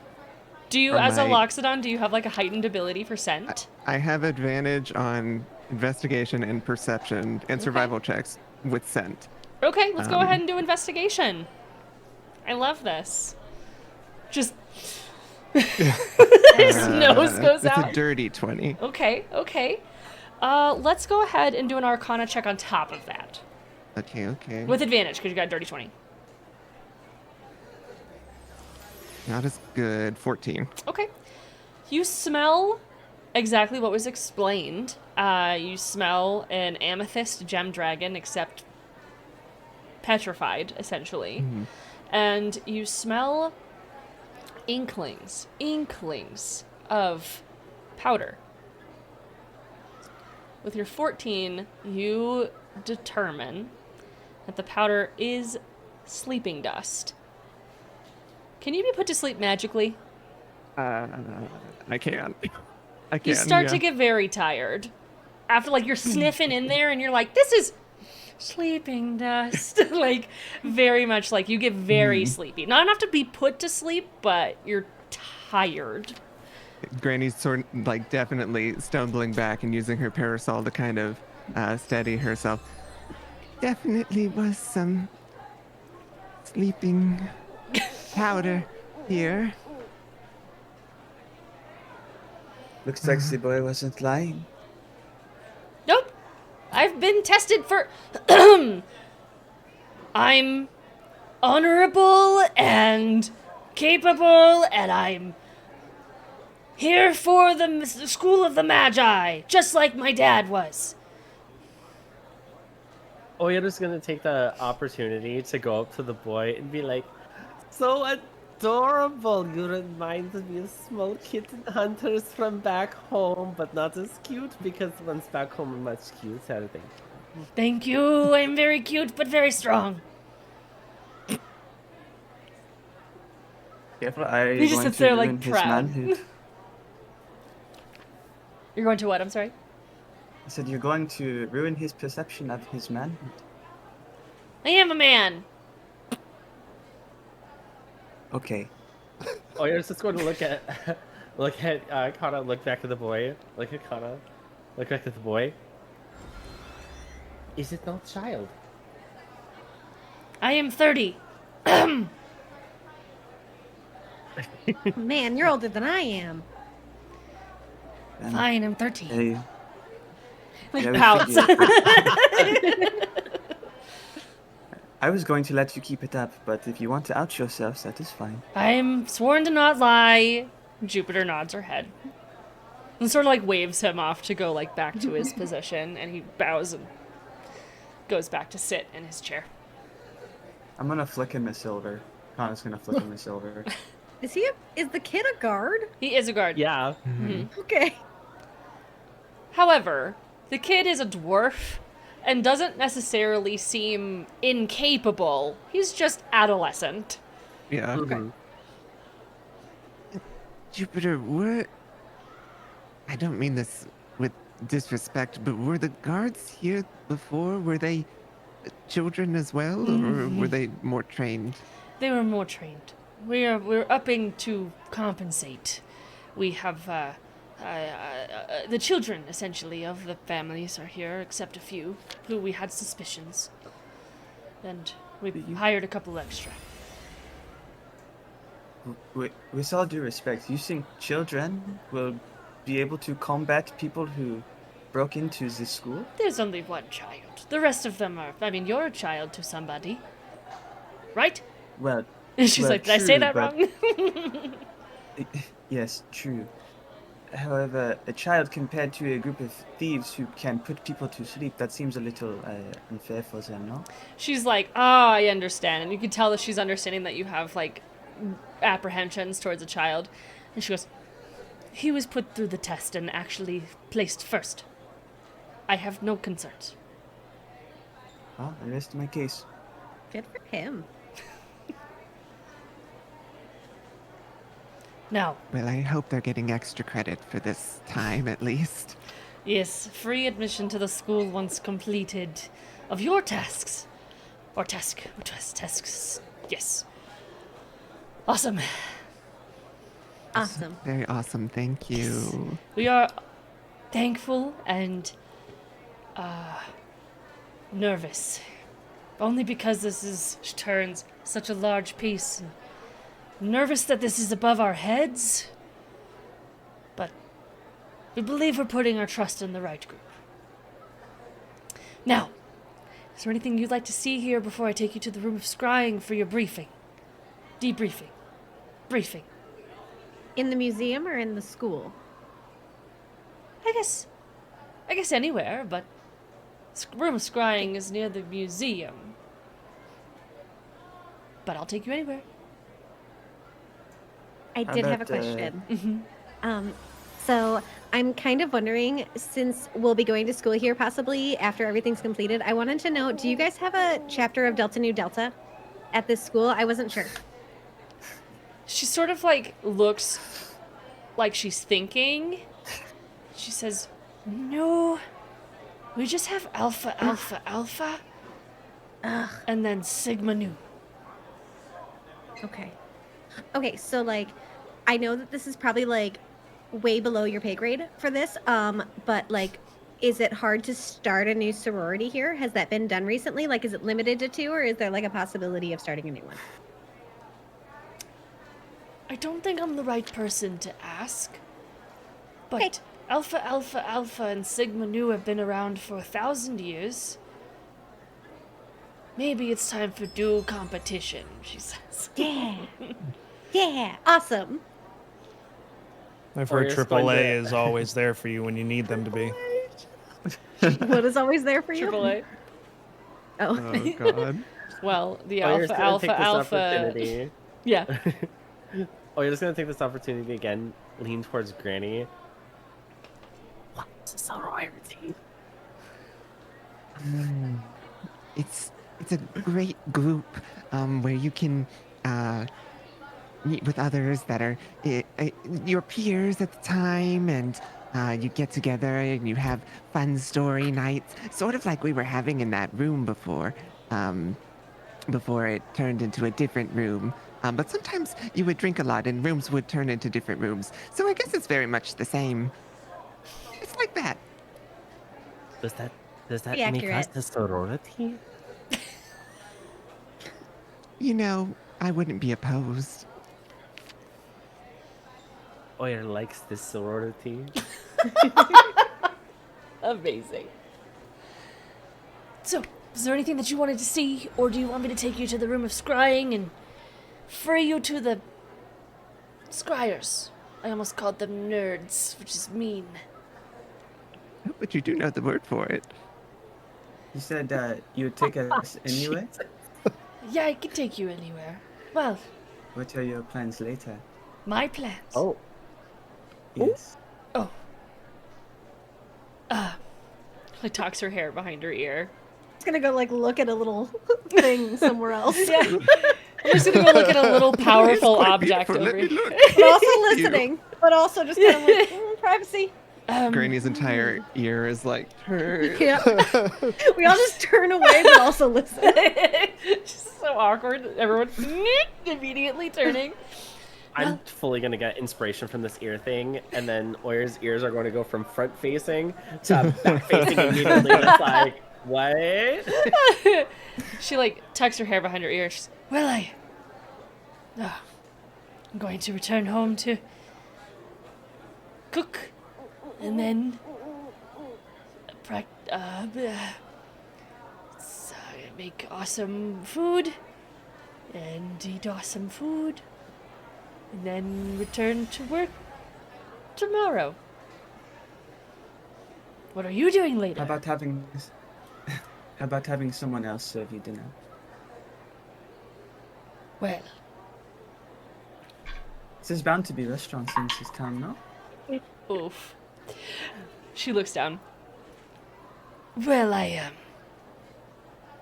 would, but I prefer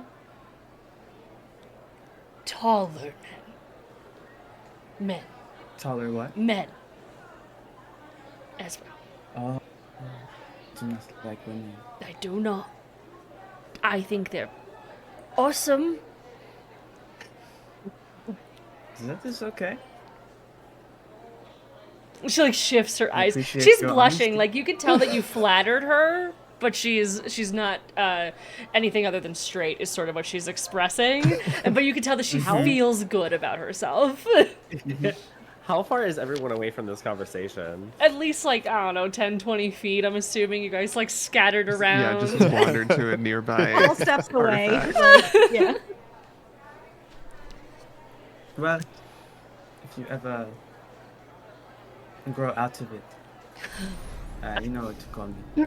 That sounds awesome. Grow out of Anyway. it. She says to herself, she's like, grow out of it? As you were. I feel that's... Thank you. That is nice. Thank you. To the scrying then. And she just sort of like gets a little loud. Yeah, She's nervous. scrying. To the scryer! She just starts walking a little fast.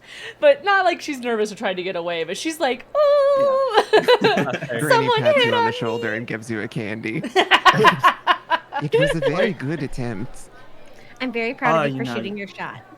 You miss every shot you don't take. It's not It's think true. nothing of it. Granny, Well, what everyone- flavor is this candy? What was that? What flavor is this candy?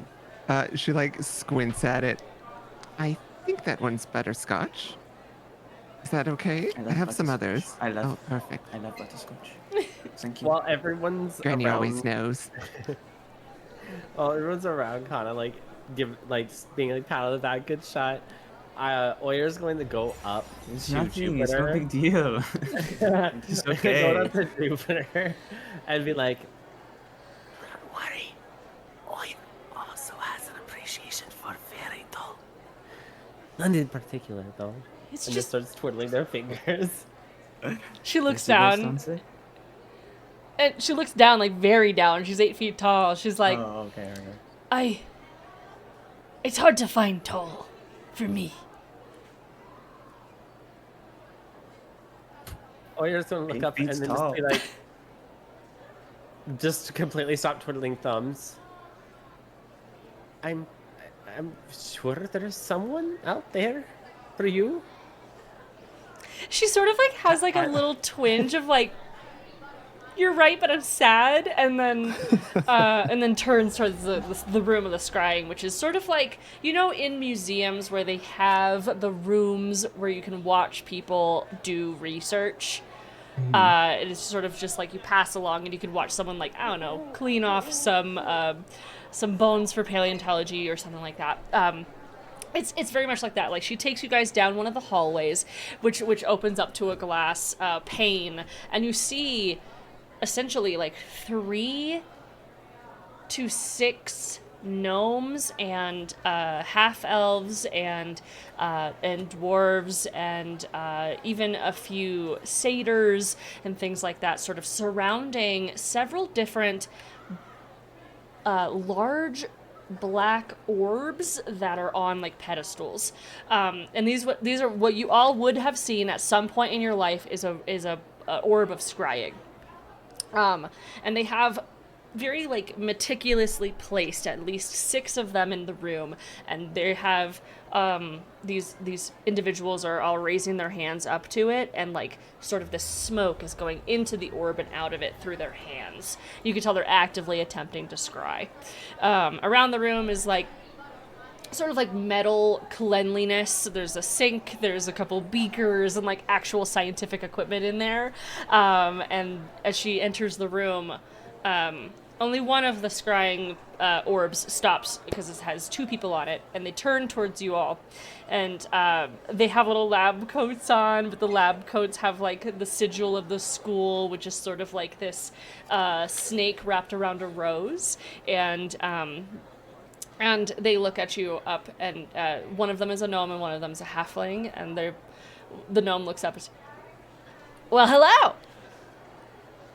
We've got a visitor! We got visitors! Turns back, all the people just keep scrying. No one's looking at you. Just, visitors! Visitors! How can we help you? Are you coming on a tour? And they look very eager. Very eager. He fixes Randy his little kind of like glasses. looks at Jupiter and back to them. A tour of sorts. We're here to find out some information about the missing artifact. The adventurers.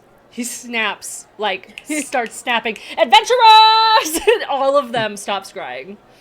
And they all look at you and they all bow, and just sort of like 18-ish people in here doing work. They stop and they all acknowledge you at once. They all give you a bow, and then they all go right back to scrying. Like, and the guy who is snapping, the gnome, he turns back and he's like, that's good enough. All right, so I suppose I should be showing you the data that we found. And I will, I'm gonna grab that right now. I'm gonna go grab that really quick. And I'm gonna go grab that. And I'm gonna go grab that. I don't know where it is. He looks to his halfling friend, and his halfling's like, what? How do you not know where it is? It's right here. And he like goes to the desk with the metal. He like opens up one of the cabinets, and he pulls out a bunch of files. He plops them on the table, and as he plops them on the table actually extends outward, and a few chairs sort of pop out if you choose to sit. And he's like, feel free to sit down. Granny immediately sits. You're like, yes, sitting. I'd go to a little bit of a farther chair and give favorite. Granny the close chair and Okay. then sit down. Jupiter sort of bows at the door, and she says, I will leave you here. If you need anything, I'll be up doing my job. She just sort of closes the door. And you see her like walk back through the hallway, through the glass. He goes, oh, well, I'm here to tell you, I guess, what we found. I'm so glad we found something, because it has been a hot time. My hands are hot. He like opens his hands, and you can see that they've sort of been like, not encased, but they've been worked. They've been really worked. Like they're almost stained the same black as the smoke. Like they're working overtime trying to find this stuff. For 18 moons, we have been working countlessly every day, and I'm tired of it, not gonna lie. So, let's get down to business. And he takes the file, plops it in front of you, opens it up, and it's one single sheet of paper. And he's like, 1 fortnight ago, we found an inkling of a signal from a neighboring town. Kind of looks at What's you his all. name Yeah. of neighboring town? You The halfling sort of, like, rushes up. Vistin. Right, Vistin. Haha, Vistin, the neighboring town in the south. Past the, farming town called, Neron. And then, so you'll have Neron, and then you'll have, I think, a river town, maybe? And the halfling is looking at this gnome like, why did you decide to be the one to speak? And he's just listening to him. But respectful, because he's not wrong. He's just saying it very chaotically. And the gnome's, like, clapping his hands a lot, and he's, like, just seemingly excited to talk to somebody that isn't working.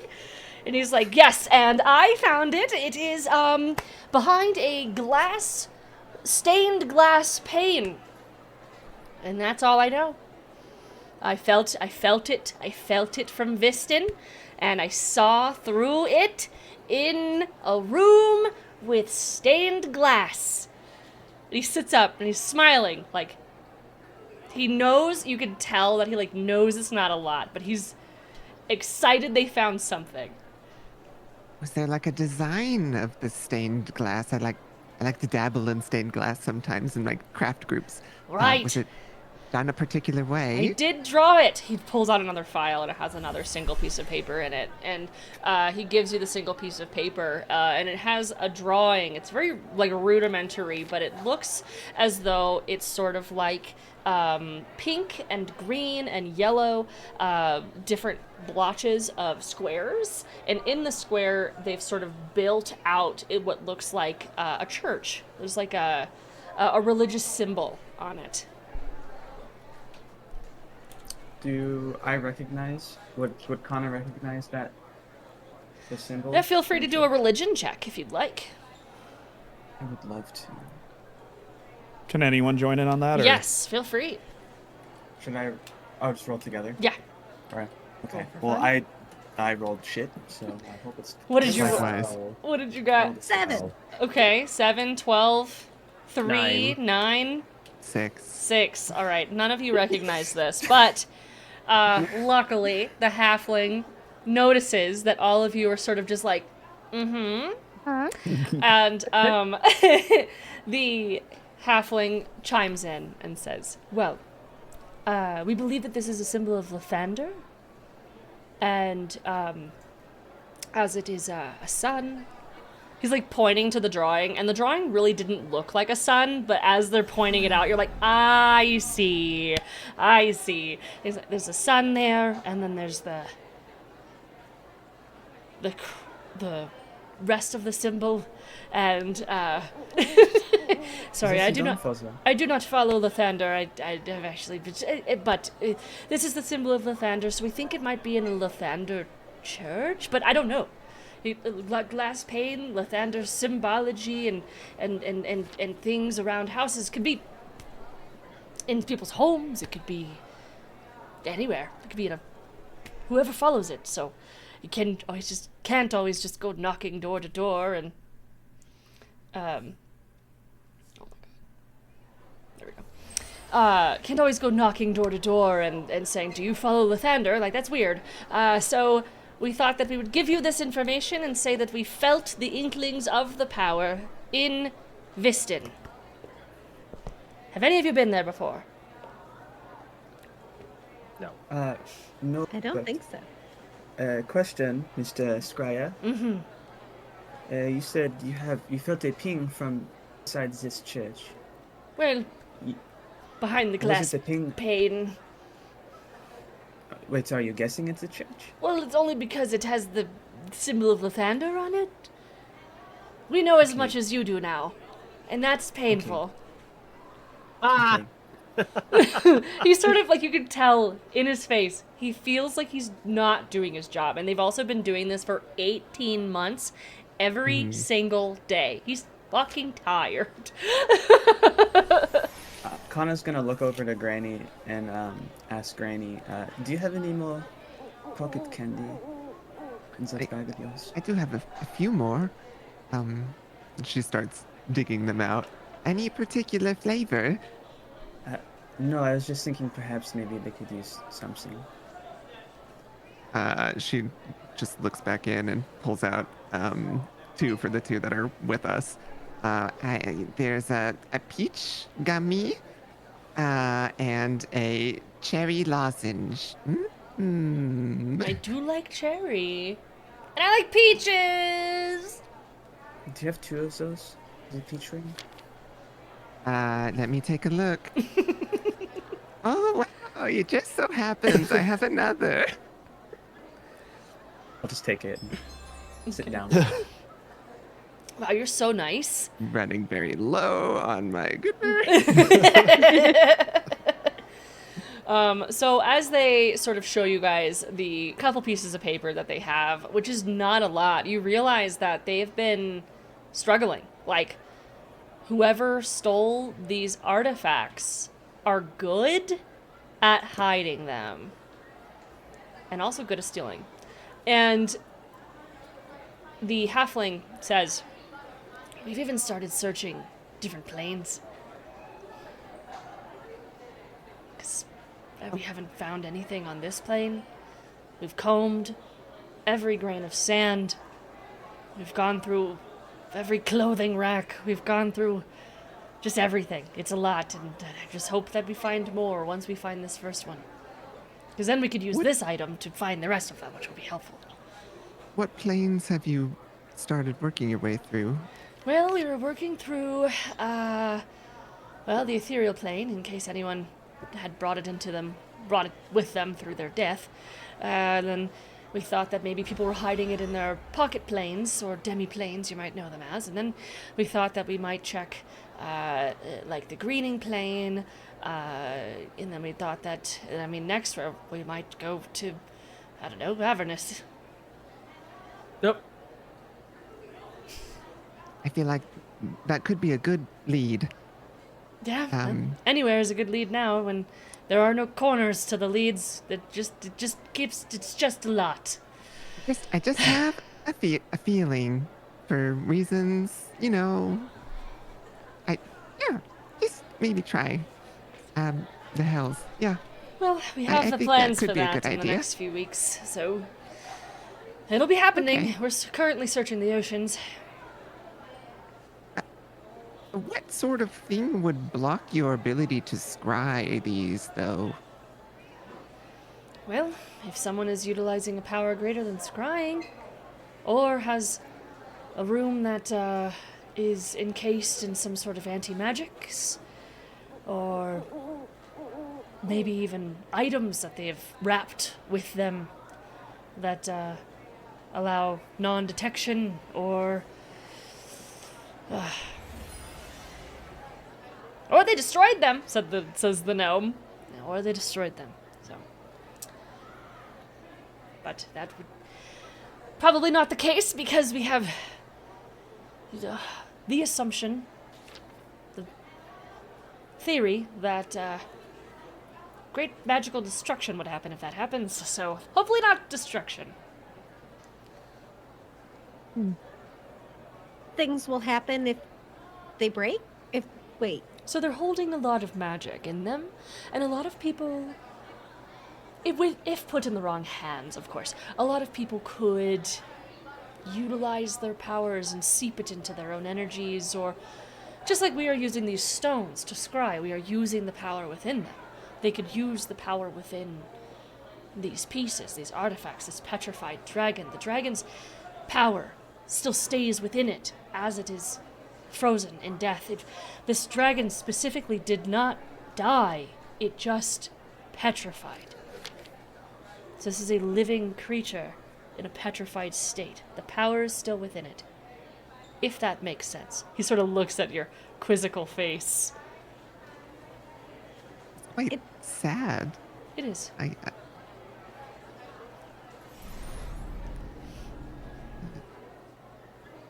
So, what would happen if someone were to, say, absorb a piece of this dragon? Oh, well, we imagine that they could do magic that they couldn't do before. We imagine that they could wreak havoc. They could also try to do good. Who knows? It depends on the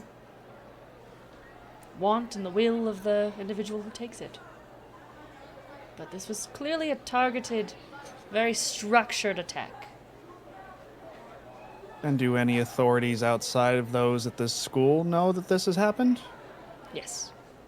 However, only the trusted lords, because the Grand Magi is very concerned for unrest if we are to make it public knowledge that the School of the Magi, which has been held within its safety for thousands of years, is suddenly not. So, trusted lords do know, but not the public.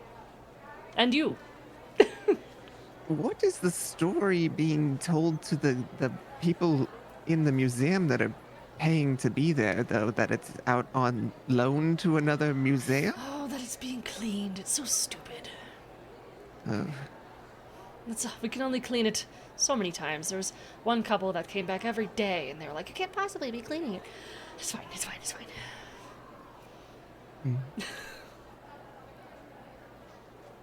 I wonder if you could have one of your illusionists come in for a day or something and make it look like it were there for them.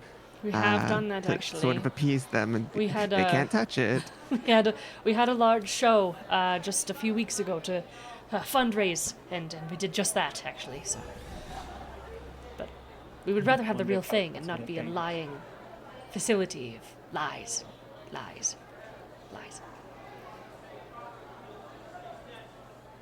Sometimes a lie keeps people safer, I suppose. But yeah, Yeah. I understand why you would want it back. Well, yes. Do you have any questions? I hate that I only have this.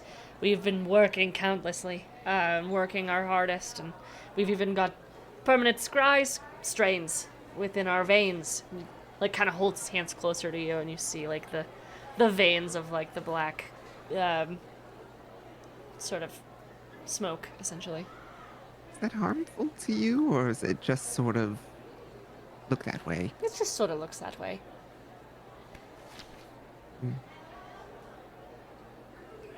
Radior sells some great creams, so you could maybe find something there.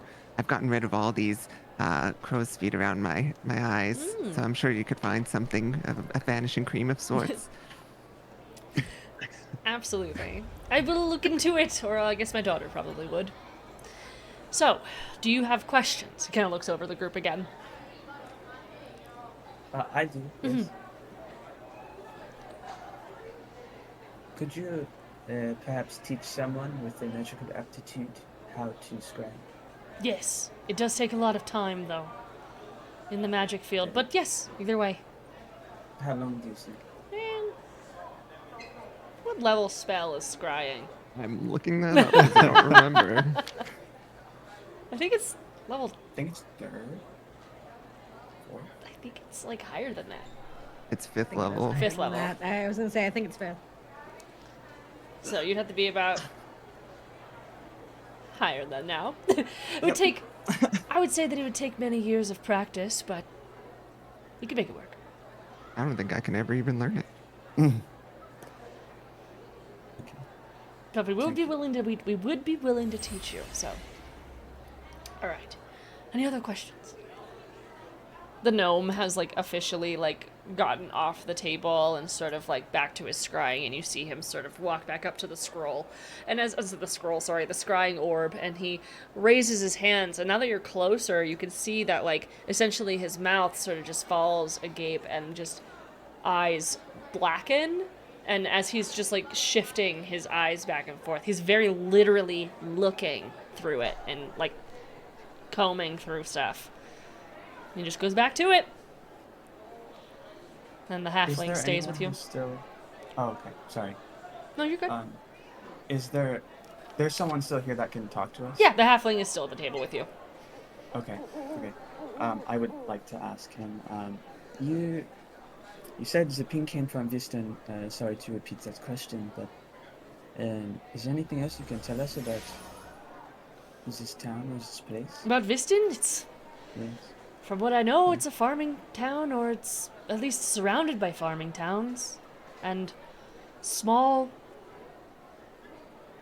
No, that's it's just... They have imports, exports. Pretty normal town. So, What kind? but I think if I was an adventurer, hiding in plain sight is the best place. And he kind of like spaces out after he says that.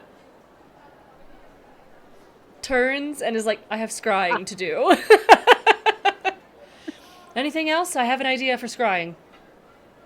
As he's like slowly turning and looking back. Oh, my name is Edwin. Edwin. Thank you. That was the gnome? Oh, that's Halfling. I have a halfling. It's the halfling. And what was your friend's name? Oh, his name is Igor. Igor. Thank you so much. Yes.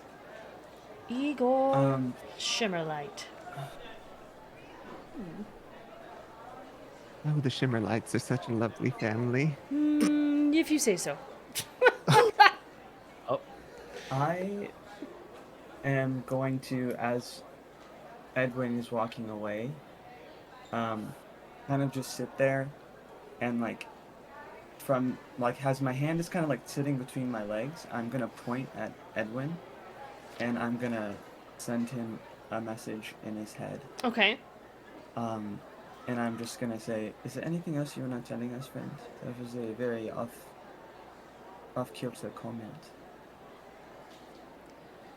He turns back. No. I just said, I think hiding in plain sight is the best place, and I figured that I should probably check plain sight places. Okay. I've been Can I doing make this a- day in and day out.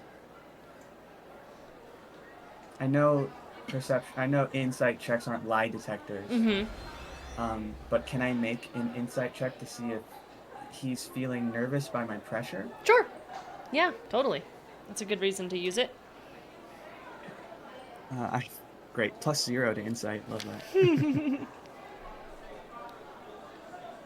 It's a 9, so I'm assuming. Well, you get like, I put the DC at 2, like, you get the instance that he's just being honest. He's like, I know, I'm just gonna go check.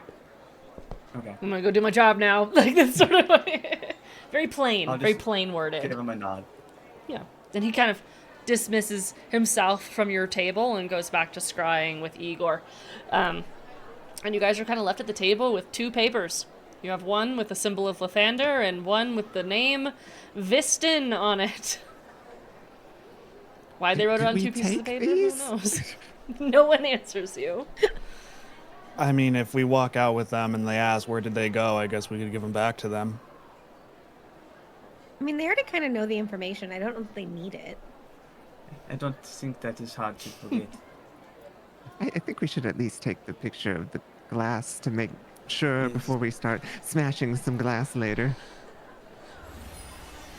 I see that Koresh sort of folded up the paper, so... Yeah, just take both of them, fold them, and put them in my little notebook that I carry with me. Okay. So you both are in the you all are in the museum. Sort of left to your own devices at this point. What type of day is it, roughly? Well, you're underground, so you're not quite sure, but it has been several hours since you've sort of been walking around the school, getting a tour, talking with students, things like that. Probably late in the day, huh? I don't know, you're inside. True. I'm That's just not trying to free figure out if we can go to information. the garden or not for sports. Don't get stuck in the garden. Otherwise, I'll see you Right. tomorrow. Yep. Well, Emmy is a quite accomplished athlete, so you all should see sometimes. Impressive. Me? Yes, girl, you. Thanks. What do you partake in? I imagine we're just like walking and talking at I this don't point. know. but Are I you guys like walking and talking? compliments. Okay. Heading towards the garden. You do see that the garden has switched to a volleyball court. There's a couple students playing it. And you catch Jupiter, who is, as she's sort of standing in the garden area, rather, she catches you all coming back up the spiral staircase from the museum, and she says, "Oh, so I wanted to give you this." And it's a little piece of paper. She hands it to you. And the owner, Oella, from Maginvale, the inn, has offered to let you all stay there. And that's just right in town. So feel free to find your way through town. There's food, there's entertainment, there's shopping, and then leave in the morning. It is getting late, so we don't want you traveling. Well, I mean, your adventures, you can do whatever you want. But we don't want you traveling, okay? So we do want you I'm leaving. And then she... But she Wait, leaves. did She you gets put a little like flustered after seeing Kana, and sort of is like, "I'm leaving." that? Wait, hold one Mm-hmm. second, please. I'm sorry. It's not a dead question. Okay. I promise. Awesome. I just want to know. You said the guards who were released lived in town, yes? They do. Can you tell me where I can find some? The residential district. One lives in room 7, and one lives in house 10. Perfect. Thank you. Good night. Did we get their names? I don't actually know that information. She sort of like is like panning and like, "Oh, I don't actually know their names." But room 7, house 10. 2. Both Two? humans. Oh, Oh, two How's- people. Oh, there's okay. I was gonna say 2 humans, but then I realized that both was the right word. Okay, room 7, house 10. Are they both in the same house? No, one's an apartment, it's one's a home. Well, as Thank much you. as we could have fun watching the volleyball, we might want to go see these people before it gets too late. I don't like when people call on me in the middle of the night, so I wouldn't want to impose, but I'm sure we could fit a game in if you wanted to. Ooh, a volleyball. I mean, I'm not very spry as you are, but I could play if you wanted to before we get back to work. I mean, I do kind of want to play, but like I don't want to play if you guys don't want to play. But if you guys want to play and we could all be a team, then we could totally play. Is there like another group that's like waiting for a team to play or something that we could? It looks like go up against? it looks like there's sort of like a line. Like there's a couple groups of people that are sitting around the edge. They all have their own volleyballs. It's not entirely clear who's going next, but there's a couple groups of people. I mean, how well known are you in this sort of field? Would it be a privilege to play against you, or? I think it would be a privilege to play against me in volleyball. I don't know. I'm not good. Kana said you were a well-esteemed athlete, so I'm an athlete. that's I what mean, I Kana really just do like said. a lot of yoga, but I'm also really tall. So like, it's yeah. I mean, I can totally do this. I can totally do this. I'm so athletic. I'm so good at this.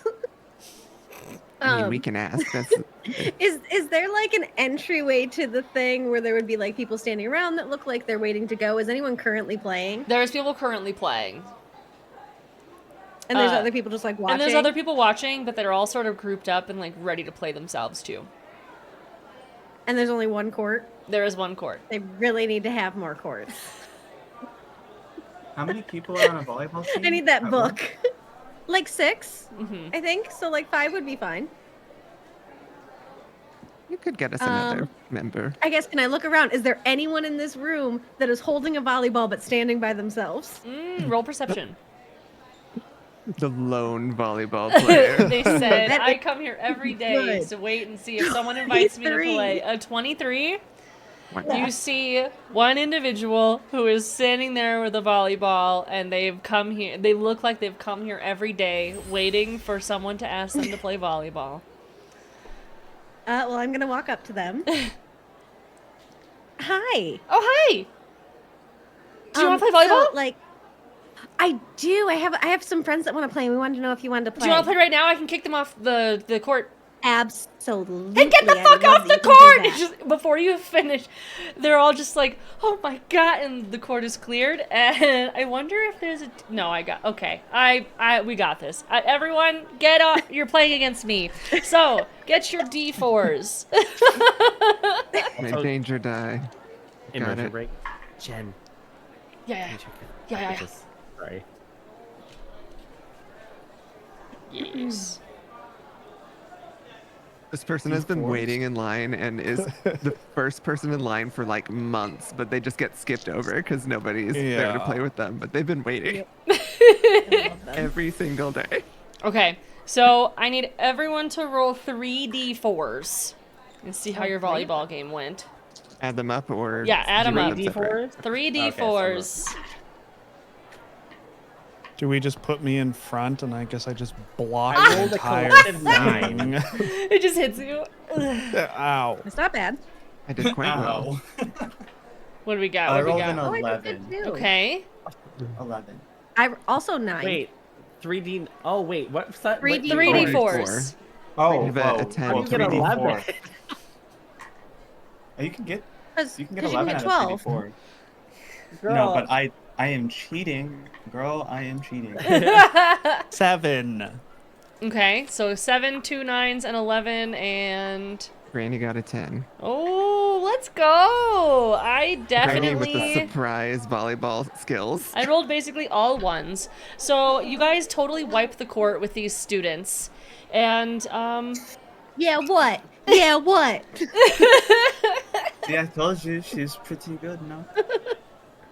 for sake of time, because we're running on 2 hours and almost 40 minutes, we're going to go ahead and end here as you guys are leaving the School of the Magi to go either investigate here before you leave in the morning or go to the inn. We'll figure it out next time.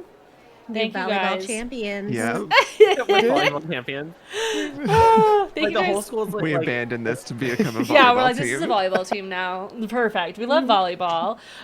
Yes. So, we will be uploading a little after game chat, which will include whoever wants to stay and chat about the game that we just currently played. And I will see everyone here next time we play, and we'll see all of you next time we upload. Bye! Bye.